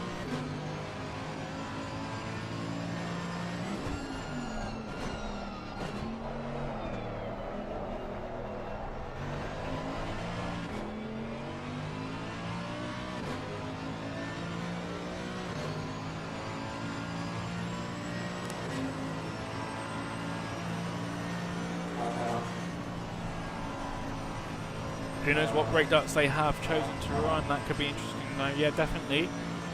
Do you see the brake discs turn like fire in some cars? Yeah, definitely. I mean, definitely in the BMWs they have that. Let's have a look if we can see on the off board. Should be able to see some glowing.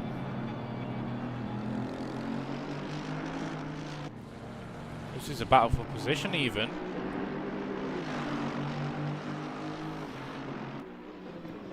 And the Roman Cot Aston Martin gets through. Tomic on the YouTube stream. Make sure you go vote on the Twitch, please. I think that's the only way that that votes come through at the moment. So feel free to vote on the Twitch. Twitch.tv/motorsport. Sorry, Togo Motorsport. And that'll be great.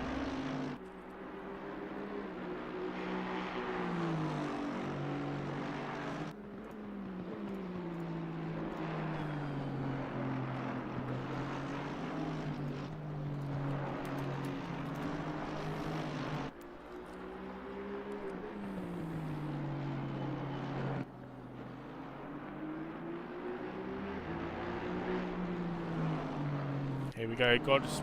So Conrad has just got past Gospodinov. Sorry. Jesus. I'm not going to Charlie say this hasn't been anymore. able to say a name for the last half an hour. What's his first name? Right, that's going to be the easiest bit, isn't it? Todor. There you go. I can say Todor. There we go. Gospodinov was right. It just took you a second to get there. Yeah, it took me about 5 tries. I'm not bothered about doing that again.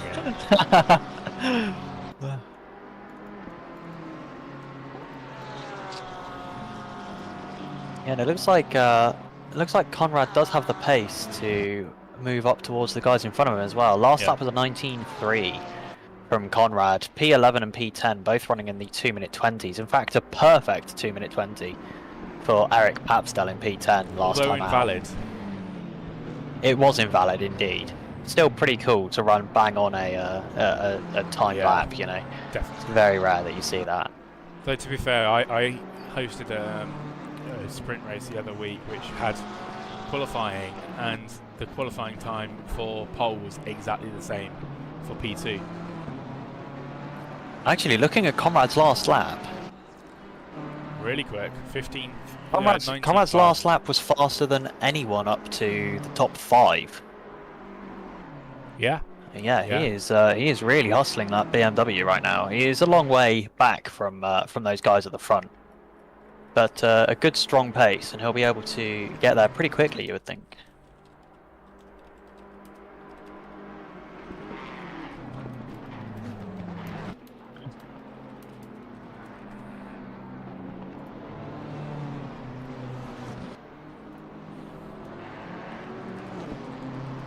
Of course, now less than an hour to go, so kind of your regulation sprint race distance.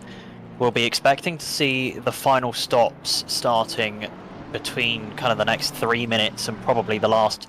I wouldn't say we'll see many people pitting with more than kind of probably kind of 15-20 minutes to go. Now, the thing that we've got to keep an eye out for is that anyone who managed to pit with less than about an hour and 5 minutes to go might be able to get away with just doing a drive-through. And I say just. A drive-through is still about 65 seconds here once you account for slowing down, speeding up, and doing the weird faffy bit, trying to avoid the barriers in the middle of the pit lane. But that could be a really valuable time saver for some people, because that is then 30 seconds that you gain on any cars that are around you for a position fight. As it looks like Darrell has gone off at the top of Eau Rouge. Indeed, he has. Also he manages to get it moving again. Osduru also at the final corner. At the final corner, and Cott at the final corner. So two Aston Martins, in fact, are in strife in the final hour of the race. Cott has gone again. Looks like he's got a lot of damage on that car. Look at that. Yeah. He's I was about to say that thing does not look like it's moving how it should be. Let's have a look at. I'm going to dip into the replay and see what has happened there, so that we can find out, because it looks like it's been a relatively monumental crash. Oh, it has. I think monumental is relatively tame for the crash that has been.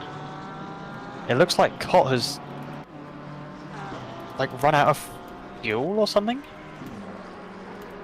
He's going full throttle, but the car, I don't know what's going on. I don't know if he's already got damage, but he is very slow through Blanchimont. I mean, 4th gear, 160 Ks through Blanchimont, and then gets clipped by, I'm going to assume that's Darrell he gets clipped by. No, it's not. Darrell is... sorry, Osduru is a completely innocent party. He gets clipped. Who is it that clips him? It's the number 180 of Stein Donkervolk that clips him as he goes past, and then Cott just rejoins the track. Obviously, the car out of his control, clips Osduru, and then it all just goes wrong from there, really. Oh, I tell you what, Stein Donkervolk is lucky that he hasn't been taken out by Osduru, who is travelling backwards across the inside of the chicane, and Stein Donkervolk almost being hit rather hard by the cars that he had caused to have an accident just a few seconds earlier.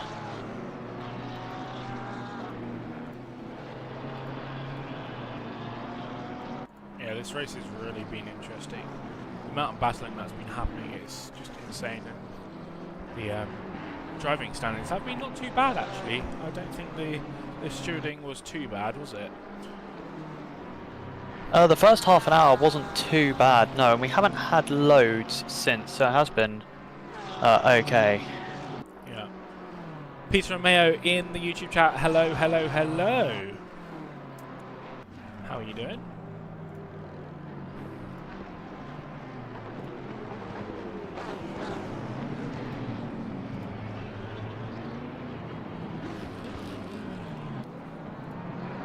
Having a good race for you then, Peter Romeo, P9 at the moment with Barry in the car. I'm guessing he's until the end.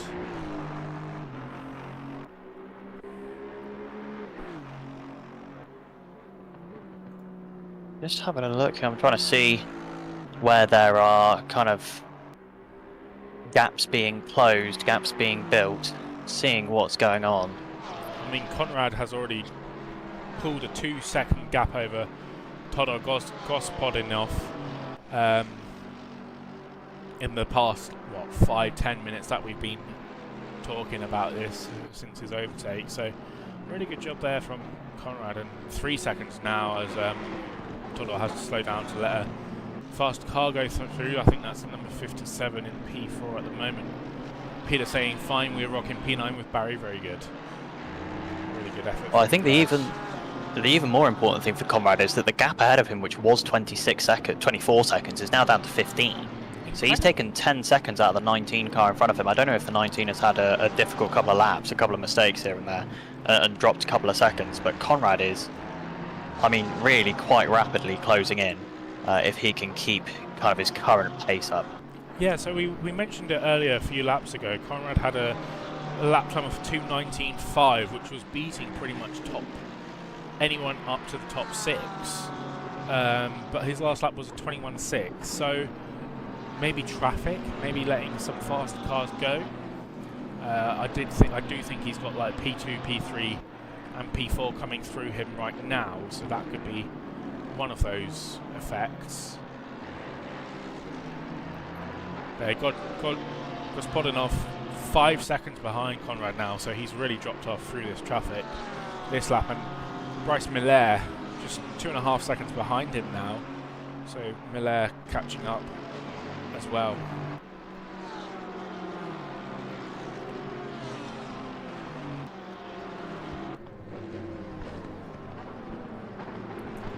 Oh, we've got Darrell in the barriers at the top of Eau Rouge Radion. Gets going again.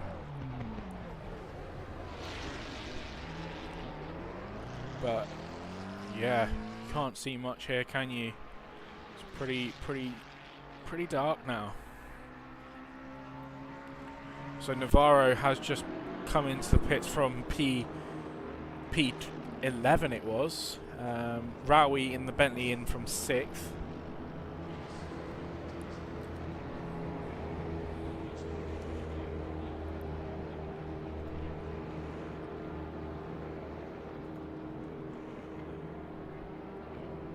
And Mark Matlack going across the grass after Blanchimont with lots of front damage there. The bumper, the front bonnet hanging off that quite a lot, and lights flashing, comes straight into the pits, watches entry, taking it carefully, but somewhat might have ruined his race there in the final hour. When the dark comes, it really does take its victims wisely. Hunter Davis making a position up to P6 after the Bentley pits. 50 minutes to go, so everyone now within the window to complete the race without having to think about pitting for the stint timer. Should be a case of when people decide to pit for fuel or tyres. As we said earlier, we suggested perhaps even a yeah, just pretty much splitting the strategy 45 minutes, so good on the tyres, good on the fuel.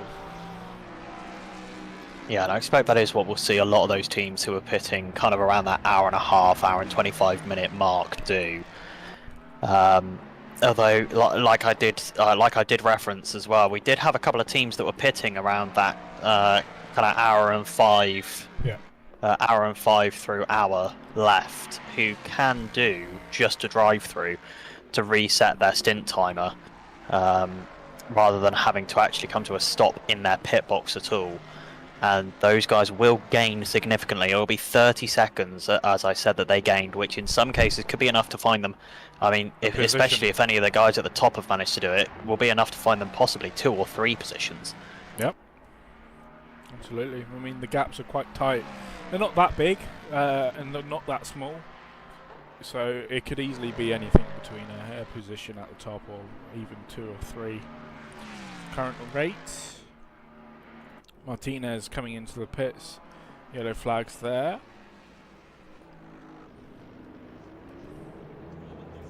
Lots of people currently in the pits as well, so getting their final stop in and going for it till the end.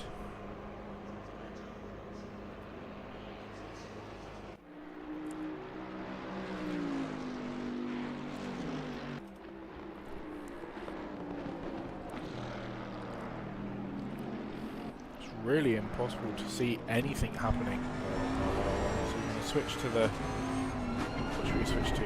Wing view? Yeah, we'll go interior view and just watch from there.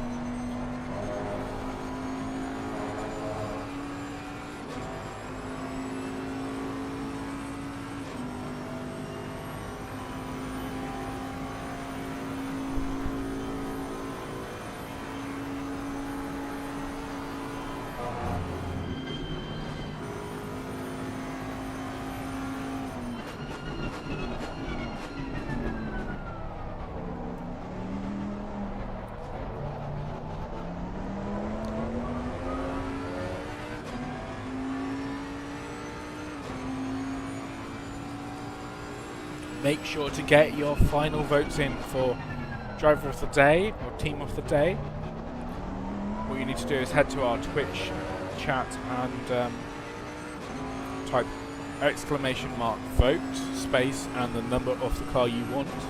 Let us know if you want us to show you any of the cars to vote for. We'll see how that goes at the end of the thing. Mention who wins Driver of the Day, Team of the Day. Who's your Driver of the Day going to go to then, Ollie, tonight? Oh, I think it's difficult because I had to step away for quite a while in the middle of the race, and I only got a short time to be able to. I only got a short time to be able to actually look at what was going on in the race after having done the first 30 minutes of stewarding. So I'm not quite sure. I'd have to go back and try and look at the qualifying order. But at the moment, I mean, it's difficult not to say that the 23 and the 137 teams have had, I mean, just flawless races, realistically.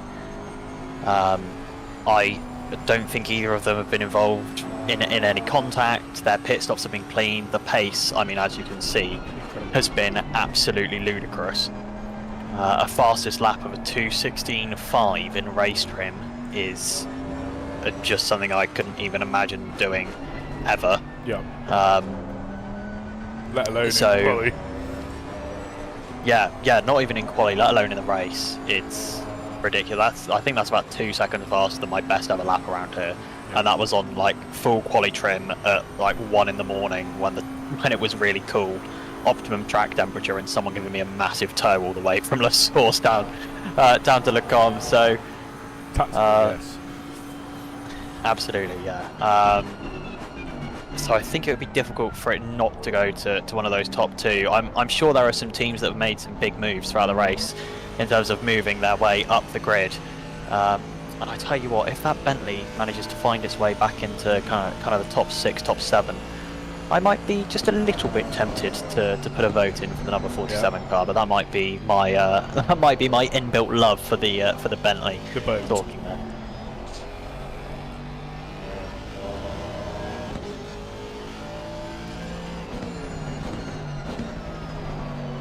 Peter's saying that I voted for Barry, but I did not count. Did you vote on Twitch? If you voted on Twitch, then it should count.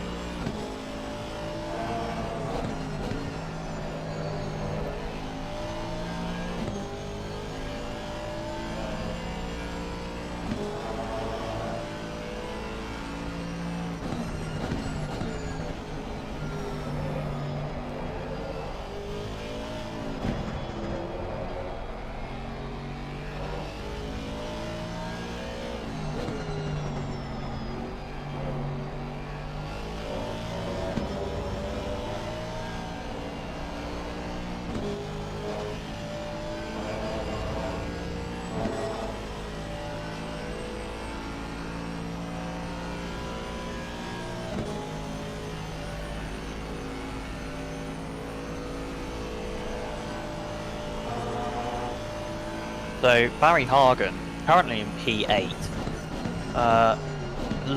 last lap was significantly faster than P7. Let's see what he can do this time as he crosses the line.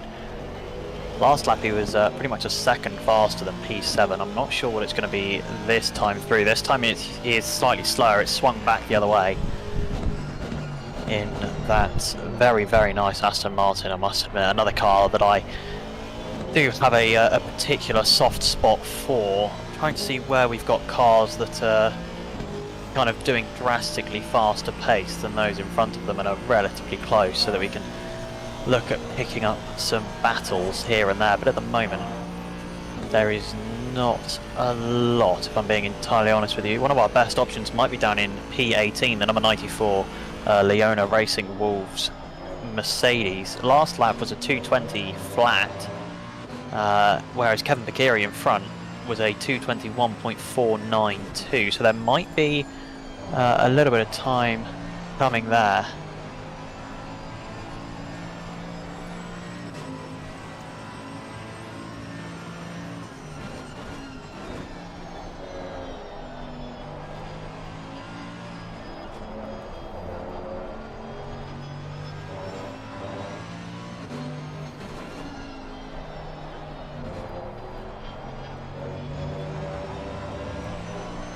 It does look like he's continuing to shrink that gap. Yeah. Gospodinov from the CRF Racing team, the number 98, has come in for what will be that team's final pit stop. Again, kind of doing that split it down the middle strategy. Came in with about an hour and a half, just over an hour and a half left, and has pit now with 41 minutes to go.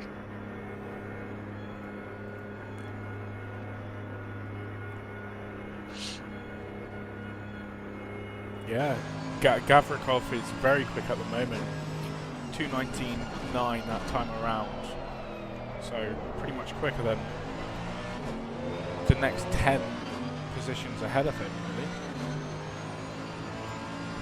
No, absolutely. Very, very good pace from that number 94 Mercedes, which has struggled a little bit.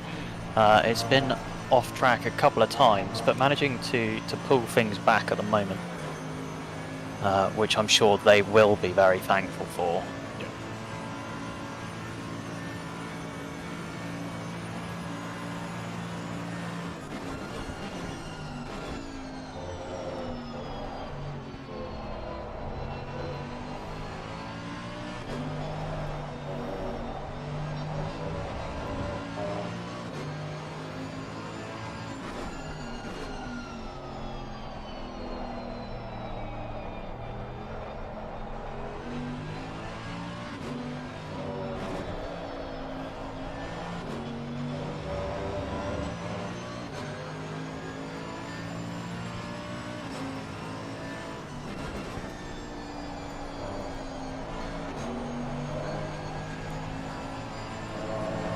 I tell you where else there's time being gained at the moment.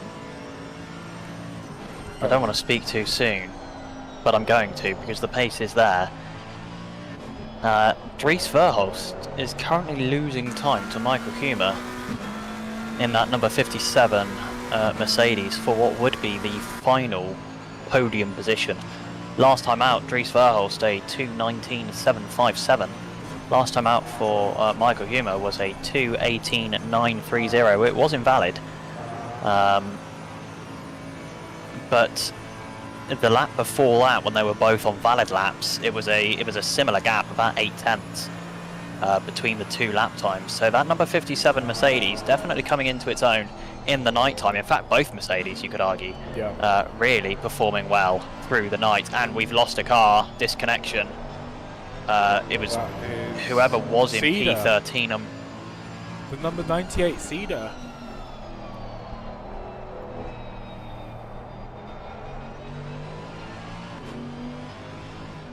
Yeah, it's whoever was running in P13, I think, or P14, has had a disconnection there. Really unfortunate.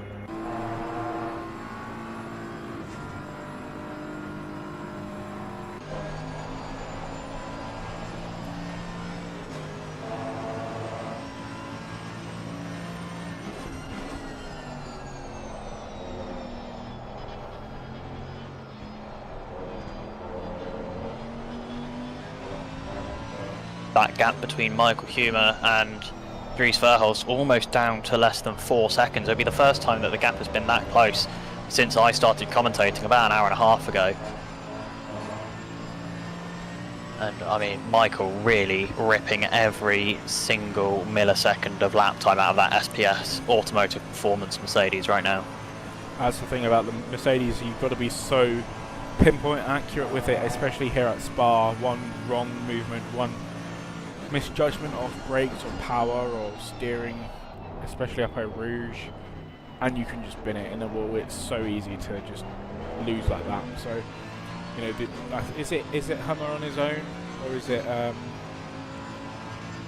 see with another no? So he's doing it solo. So Hummer on his own, 4 hours solo. He's doing really well, especially this far into it. You know, 3.5 hours into the race to keep on this pace and battling for that final position. Yeah, doing incredibly well at the moment, it does have to be said. Again, last lap, the amount of time he's gained has shrunk, but it is still a gain. It's 4/10, and with 36 minutes to go, that 4/10, if he can keep it between 4 and 5/10 a lap, he'll have 2 or 3 laps in hand to make a move happen, which would be absolutely ideal. And it looks like Lucas Cedar has left the race due to a connection issue. Just sent into the channel disconnected red big button on ACC, so unfortunate for them, but I think we've lost someone else as well. People... No, those are just people who were further down the order, and it's just taking time for them to cycle through the position gains. That's my bad.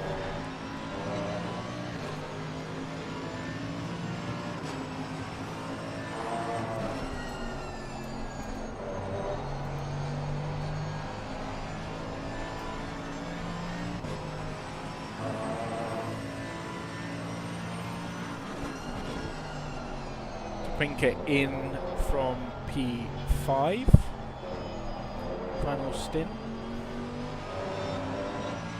And I think there's been a position change in P22. Matthews Marks has gone off somewhere in that Beechberg and Dutch number 551 Porsche, and that is Andre Ebert, who has managed Ebert, oh man, in the Holy Cow Racing Ferrari that's managed to get past. Yeah, Hummer's really reeling in Verhulst at the moment. Just under 5 seconds of gap. Just quickly, if I'm not mistaken, that would appear to be the number 98 Porsche from Lucas' side of the CRF racing car back on pit road.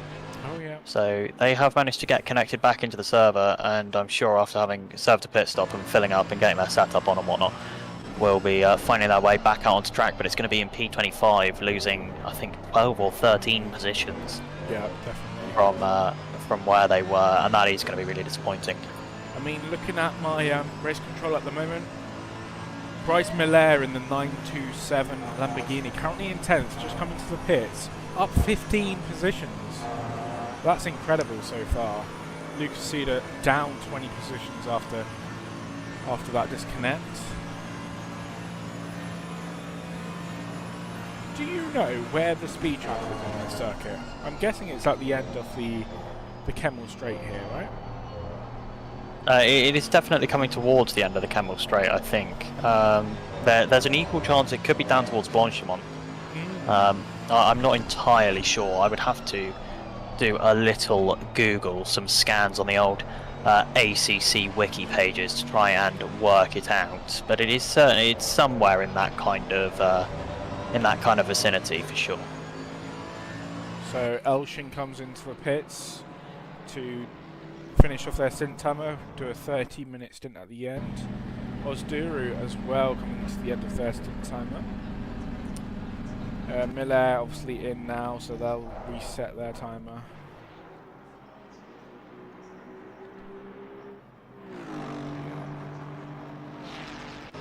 Hummer now 3 seconds behind P3, the final podium spot.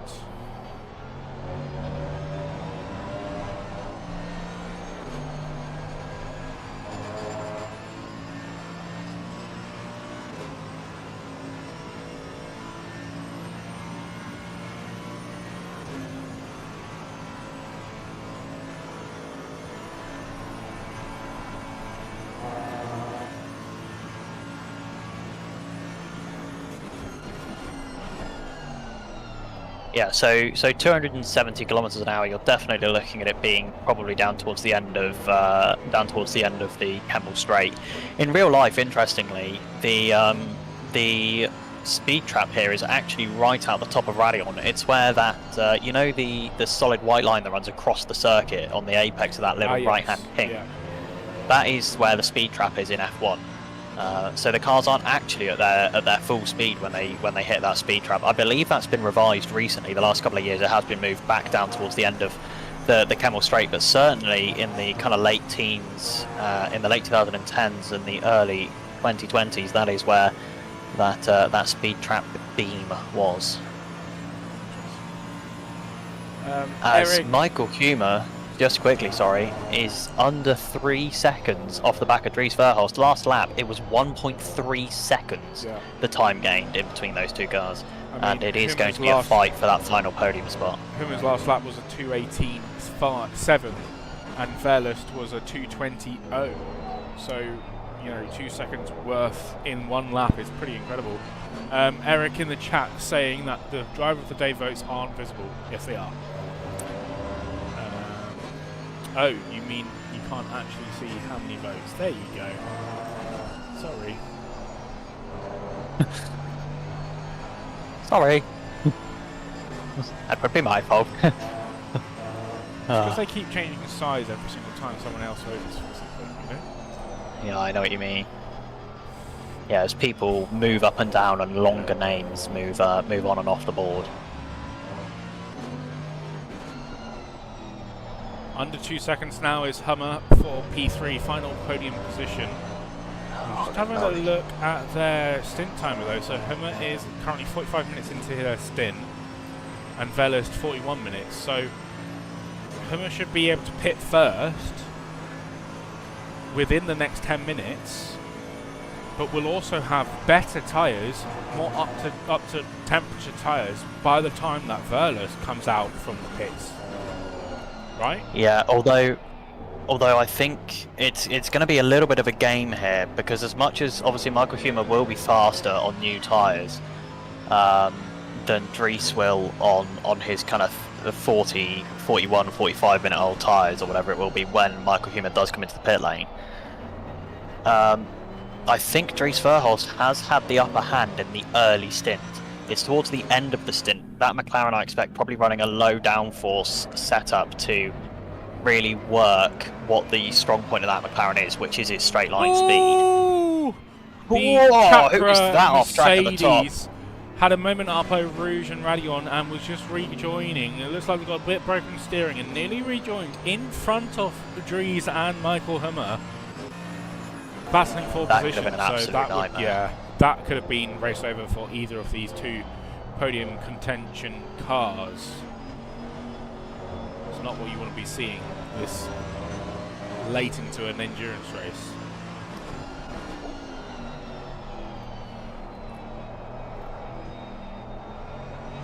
but it does look like there is going to be a proper fight for the podium here, whether it's before or after the pit stop.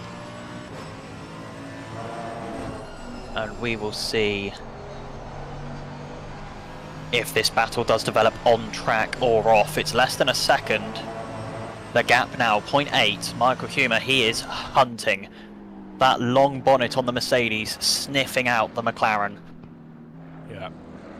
It is not going to be long until these two are properly nose to tail. And Michael, I mean, oh my days, Michael Humer. For a car that is most definitively front engined, he's doing quite an impressive job of getting that thing sideways out of the corners on power. Half a second now. The acceleration out of Stavolo there was absolutely incredible. Could we see a move into the bus stop chicane here, possibly? I don't think he's close enough this time around, but definitely maybe a move into the source. Look how much he gains under braking. Yeah, and almost certainly a move into Lecom, or even before Lecom. As the 551 car, that is Mathis Marks, goes round at Jackie X, or No Name, or Speakers, depending on what era of racing you are from. Goes round in front of the leader, but manages to get it back. There's a move here, Sergei Gavrikov. That is him trying to get past Kevin Pikiri, but we've also got the move at the front. I did say that Gavrikov wasn't going to be long until he was on the back of Kevin Pikiri, and I was absolutely right. The 94 Mercedes looking to get past the number 18 BMW. I believe that is for Formula GT, a racing team, indeed it is.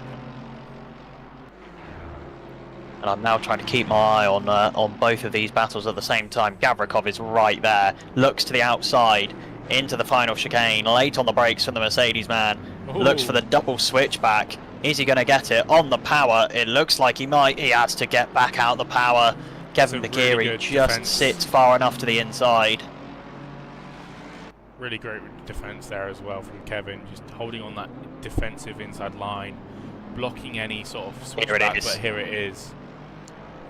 Gavrikov now got the advantage. Kevin Pikiri just slots him straight behind. Navarro with an issue as well coming out of P1. As gap at P3, P4, 0.3 seconds now. I would say that was a sensible decision from Kevin Pikiri there. Yeah. I think he knew that the number 94 car had the pace over him. It's probably better to sit in his slipstream and try and stick with Gavrikov as much as he can and make benefit of being in the tow, than it is to continue fighting him over a position that is going to go his way no matter what.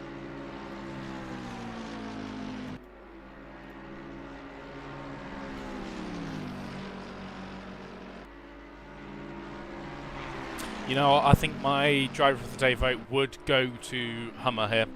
You know, doing a 4-hour race solo, it's not easy. But to be on the top as Hummer comes into the pits now. So he's going to have that advantage over Dries Verhulst. Verhulst. There we go. English. Not English.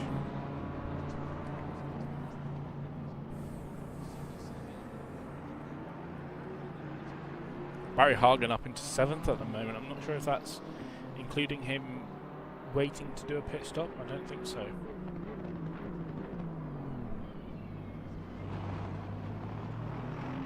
But we'll keep an eye on Verhulst for now.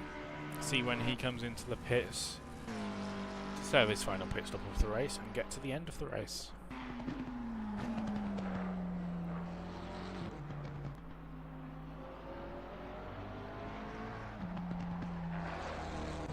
Yeah, I'm almost disappointed that Michael Humer came into the pits there. I think I can understand why. I think he realised that the pass wasn't necessarily going to come on track. Possibly better to get into the pit lane, get some fresh tyres on, and do it on the pace differential between the two cars during that time. But it's going to need to be a perfect pit stop. Yeah. From Michael Humer, and it's not going to be long until Dries Verhulst is coming in. 47 minutes currently on that man's stint timer. And it is all a little bit of a game of wait and see at the moment.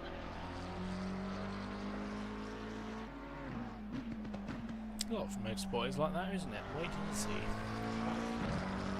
Yeah, especially with endurance racing, with the longer strategies that you have as well. It takes longer for each strategy call to unfold to its full extent. So it is going to be a little bit of a game of wait and see with those strategy calls. I tell you who is making some ground at the moment. Oh. Actually not making ground, he's had a really poor lap. I'm not sure what's happened to Michael Topinka. This lap was a 2-minute 25.325 for the number 404 Aston Martin. I'm not sure what has happened there. He's had a really poor lap. I didn't. Oh, big accident! He's hit a Porsche. Up Eau Rouge, he's hit a Porsche. They both survive. Neither of them hit the wall. That's quite impressive. They've got to watch out. They're in pit lane exit, and there are cars using it to exit pit lane. Yeah. You know, as you would expect. That's a lapped car as well. That's just been involved there. So maybe Michael Topinka getting a little bit too aggressive with the back markers and not respecting them. You know. Yeah, it was the 551 Porsche, sorry, of Matthijs Marks involved. He's had a couple of issues recently. The most annoying thing about that for him will be that the car that they almost collected on pit lane exit was a car for position for the 551. It's Nicolas Mamtas, who is now quite comfortably ahead of the number 551 car, and I doubt he's going to be happy about that as he continues to get rather bullied by cars passing him here. That was a big moment there, though. I'm really quite impressed that neither of them ended up in the wall there. Absolutely.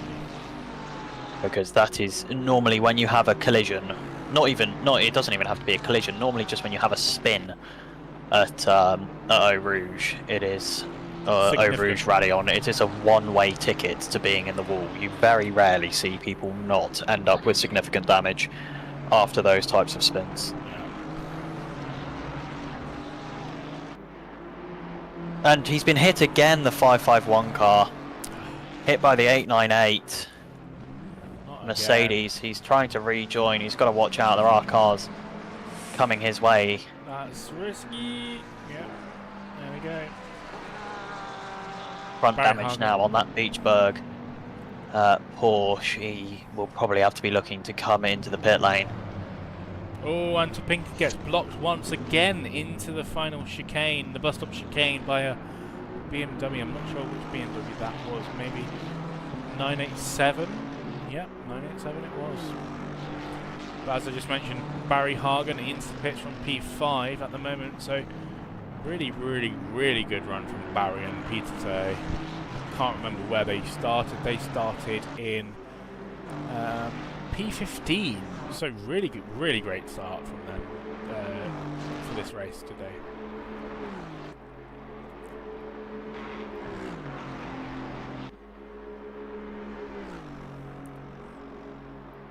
Final 20 minutes of this race. Rodionov still out on track, 5 minutes until his timer goes. So he's going to be splashing and dashing. As will Tempest. Verla's coming in within the next few minutes, I would expect. I'll keep an eye on him as he comes through Le Com.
I mean, I'm really just waiting on Dries Verhulst to pit, I can't lie. Yeah. I think that's what we're all waiting for, isn't it? Because that is going to be the decider for the fight for the final podium position. At the moment, the gap back to Michael Humer is about 1 minute and 32 seconds. That is going to be cutting it fine out of pit lane for who is ahead. Obviously, we do have to factor in that Michael Humer will be on warm tyres. They will be perfectly in the pit window. Right as I say it, Dries Verhulst comes into the pit lane. What brilliant timing from the McLaren man. It's almost like he's listening to the stream. It's because he wouldn't have had time to do another lap, but we'll ignore that. We'll say that I predicted it because I'm a genius. Yes.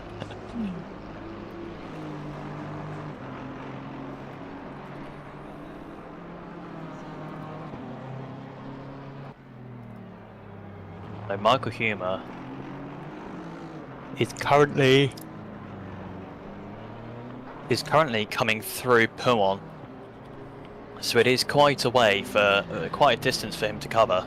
But with the stationary time on pit lane, there is a chance that he can get ahead of Dries Verhulst. It is going to be very close. As I said, a full pit stop service here does lose you between kind of 90 and 95 seconds, and as Dries Verhulst came into the pit lane, the gap was between 90 and 95 seconds. It was about 92.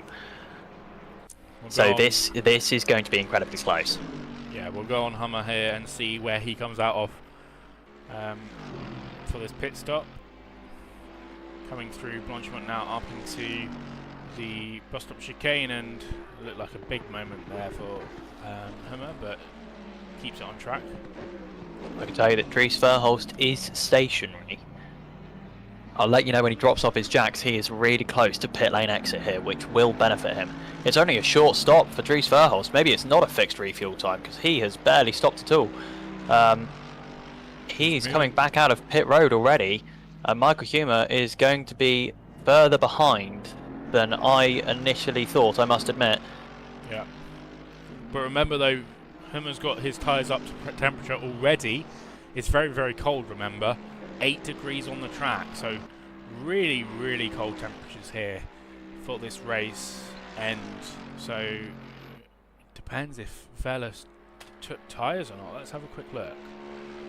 He was stopped for 32 seconds, so that would suggest he did stop for tyres. Oh, no, sorry, he stopped for 15 seconds. So that would have been just standard fuel. I would say he's done fuel only, yeah. Yeah. Just enough fuel to get to the end.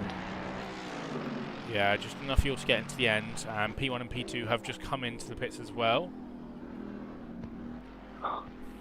I see that Iron Dames have suffered from Iron Dames again. Brilliant. Yeah, and that gap that was about 14 seconds out of the pit lane is already down to 11 for Michael Humer. Having those warm tyres is definitely going to be helping here. He'll have that advantage pretty much until the end of this lap, and then after that it is just pure pace between the two drivers that's going to make the difference. But you know what? I think Humer could have had it. I think he could get it. He's had the pace this whole, since we've been, speaking frequently in this stream, the last, hour and a half, he's been right on it. He's been chucking those laps in. I'd like to think so, but he's only got about 7 laps, and he is 10 seconds behind, so it's going to need to be probably a second and a half a lap, if not more than, to have the delta to get to him and then be able to make an overtake. However, as I say that, it takes a second out of Dries Verhulst just coming down out of Stavelot on the run through Blanchimont and towards the final chicane. So Michael Humer is definitely hustling here. The gap closing all the time, and like I said, it is definitely going to be tyre advantage for now, because those tyres on the McLaren Dries Verhulst are probably still going to take another half a lap to really be in the perfect temperature range. It doesn't help that right after you do all the corners, you have 2 of the longest straights in modern racing history. So you build up loads of pressure and loads of temperature, and then you have 8-degree air hitting your tyres for about a minute out of this for about a minute out of this 2-minute and 17 lap. Because you do the run all the way through Blanchimont, then you do a slow speed chicane, which doesn't build any tyre temperature at all, and then have the run all the way from La Source up to Le Combe.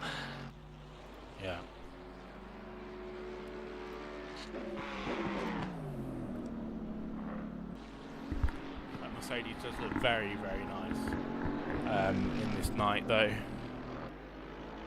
Probably one of my favourite cars in the, to watch, like in real life racing. Sounds amazing, looks amazing.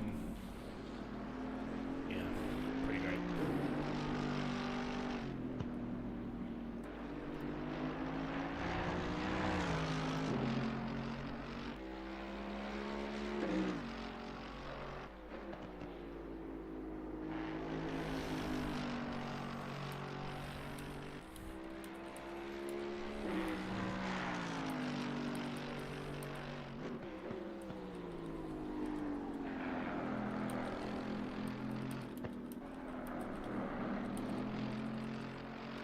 Gap is down to 7.8 seconds. Could it happen? I mean, it would be an absolute dream for Michael Humer to nick this podium at the end.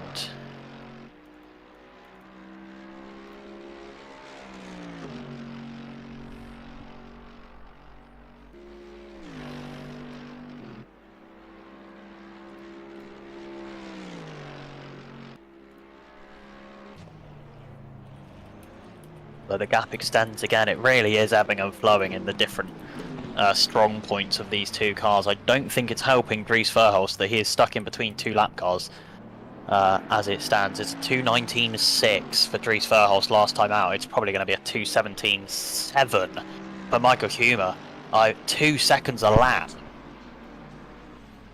And at the moment, it would be enough. Yep. But he's got to keep it up. He's got to keep it above kind of a second and a half a lap still to have the delta to get to him and then make a move. And as Dries Verhulst starts to get through the last of this traffic, that's less and less likely as the 333 has come a cropper there. That's Kushner in the Aston Martin out of the exit. Stavelot is having problems. Also the number 50, that is Daryl Longaname, again going off track at the final chicane. I think just letting lapped cars through again, but a momentary yellow flag there.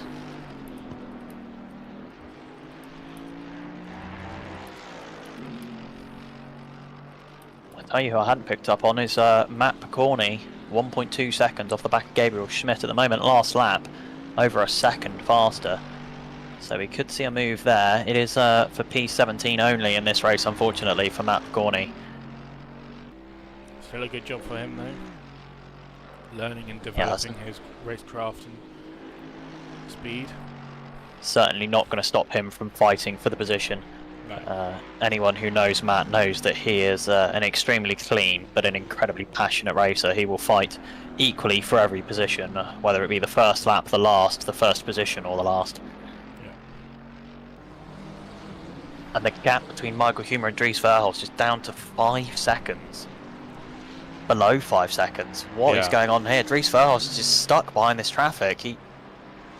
The traffic just not budging at all for Dries Verhulst. He finally manages to get past. I think it was the number 18 BMW that's been holding him up for the last couple of laps. He's finally managed to find his way through. Hummer was very, very wide on exit of Stavelot just that time, so got to be thinking about drive-throughs and warnings at this point as well. And I think the real difference, the make or break for this podium race, is going to be how well Michael Humer can attack this lap traffic.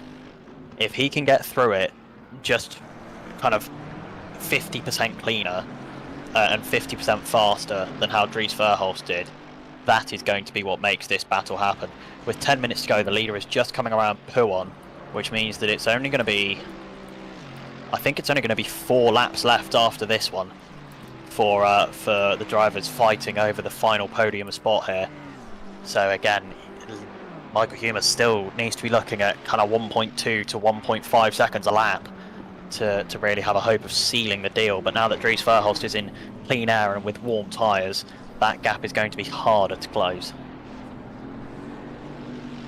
Gap is now 4.5 seconds closing.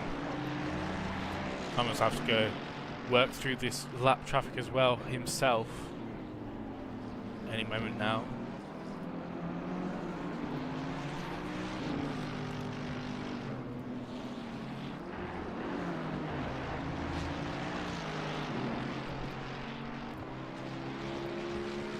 A couple more battles opening up actually as Michel Luongo for the MR Rapato coaching number 27 is just 0.6 behind Kevin Bakiri. That's for P15, and Matt Picorni just half a second behind Gabriel Schmidt for P17. So a couple of battles opening up in the last kind of 10 minutes of the race here, and this is what I mean about seeing strategy play out along the kind of length of a race here compared to normal. Also a battle for P19 as well. Martinez. Greater Martinez into the wall after Blanchimont. A big hit there.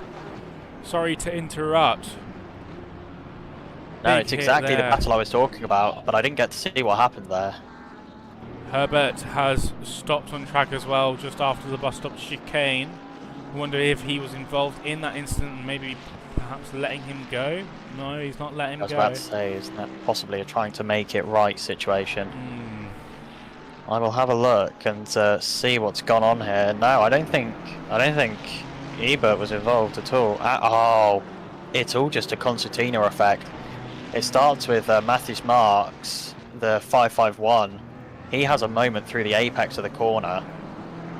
He gets hit by Martinez, who then obviously has to check up massively, who then gets hit by Cedar, who's behind him, the 98 Porsche. It's all just a concertina, ends up with Martinez in the wall. And now let's try and work out why on earth Ebert has stopped out the other end of...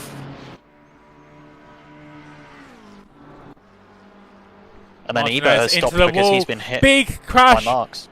Car upside down. Number 18, that was Kevin Bakiri upside down. Oh no. Involved with Martinez, I think, up the Camel Straight just after Eau Rouge.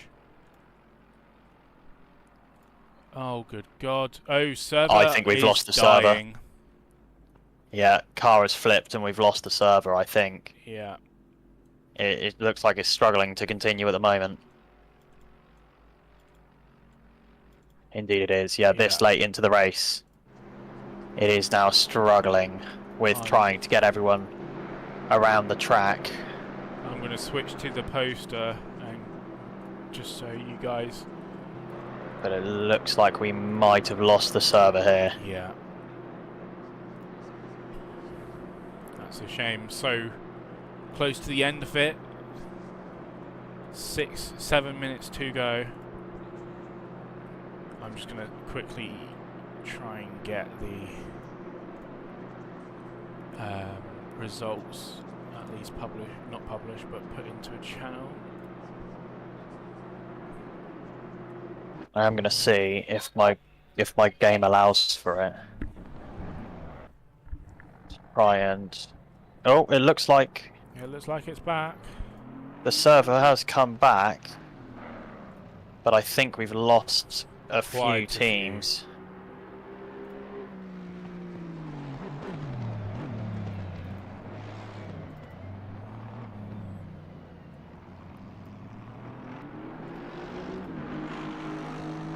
And I think this may well turn into a game of pulling the results. Yeah. From before we had that issue, because I think we have lost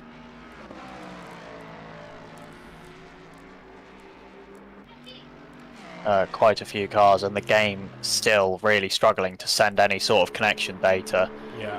As the server works through everything that happened. The 180 and the 943 both stopped on track. Game client is not sending any data at all.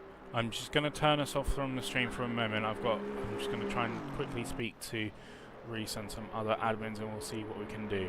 Bear with us, guys. Thank you.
unfortunately, we have had to red flag the race due to a big server crash, which unfortunately has caused us to take the decision to red flag the race and not continue the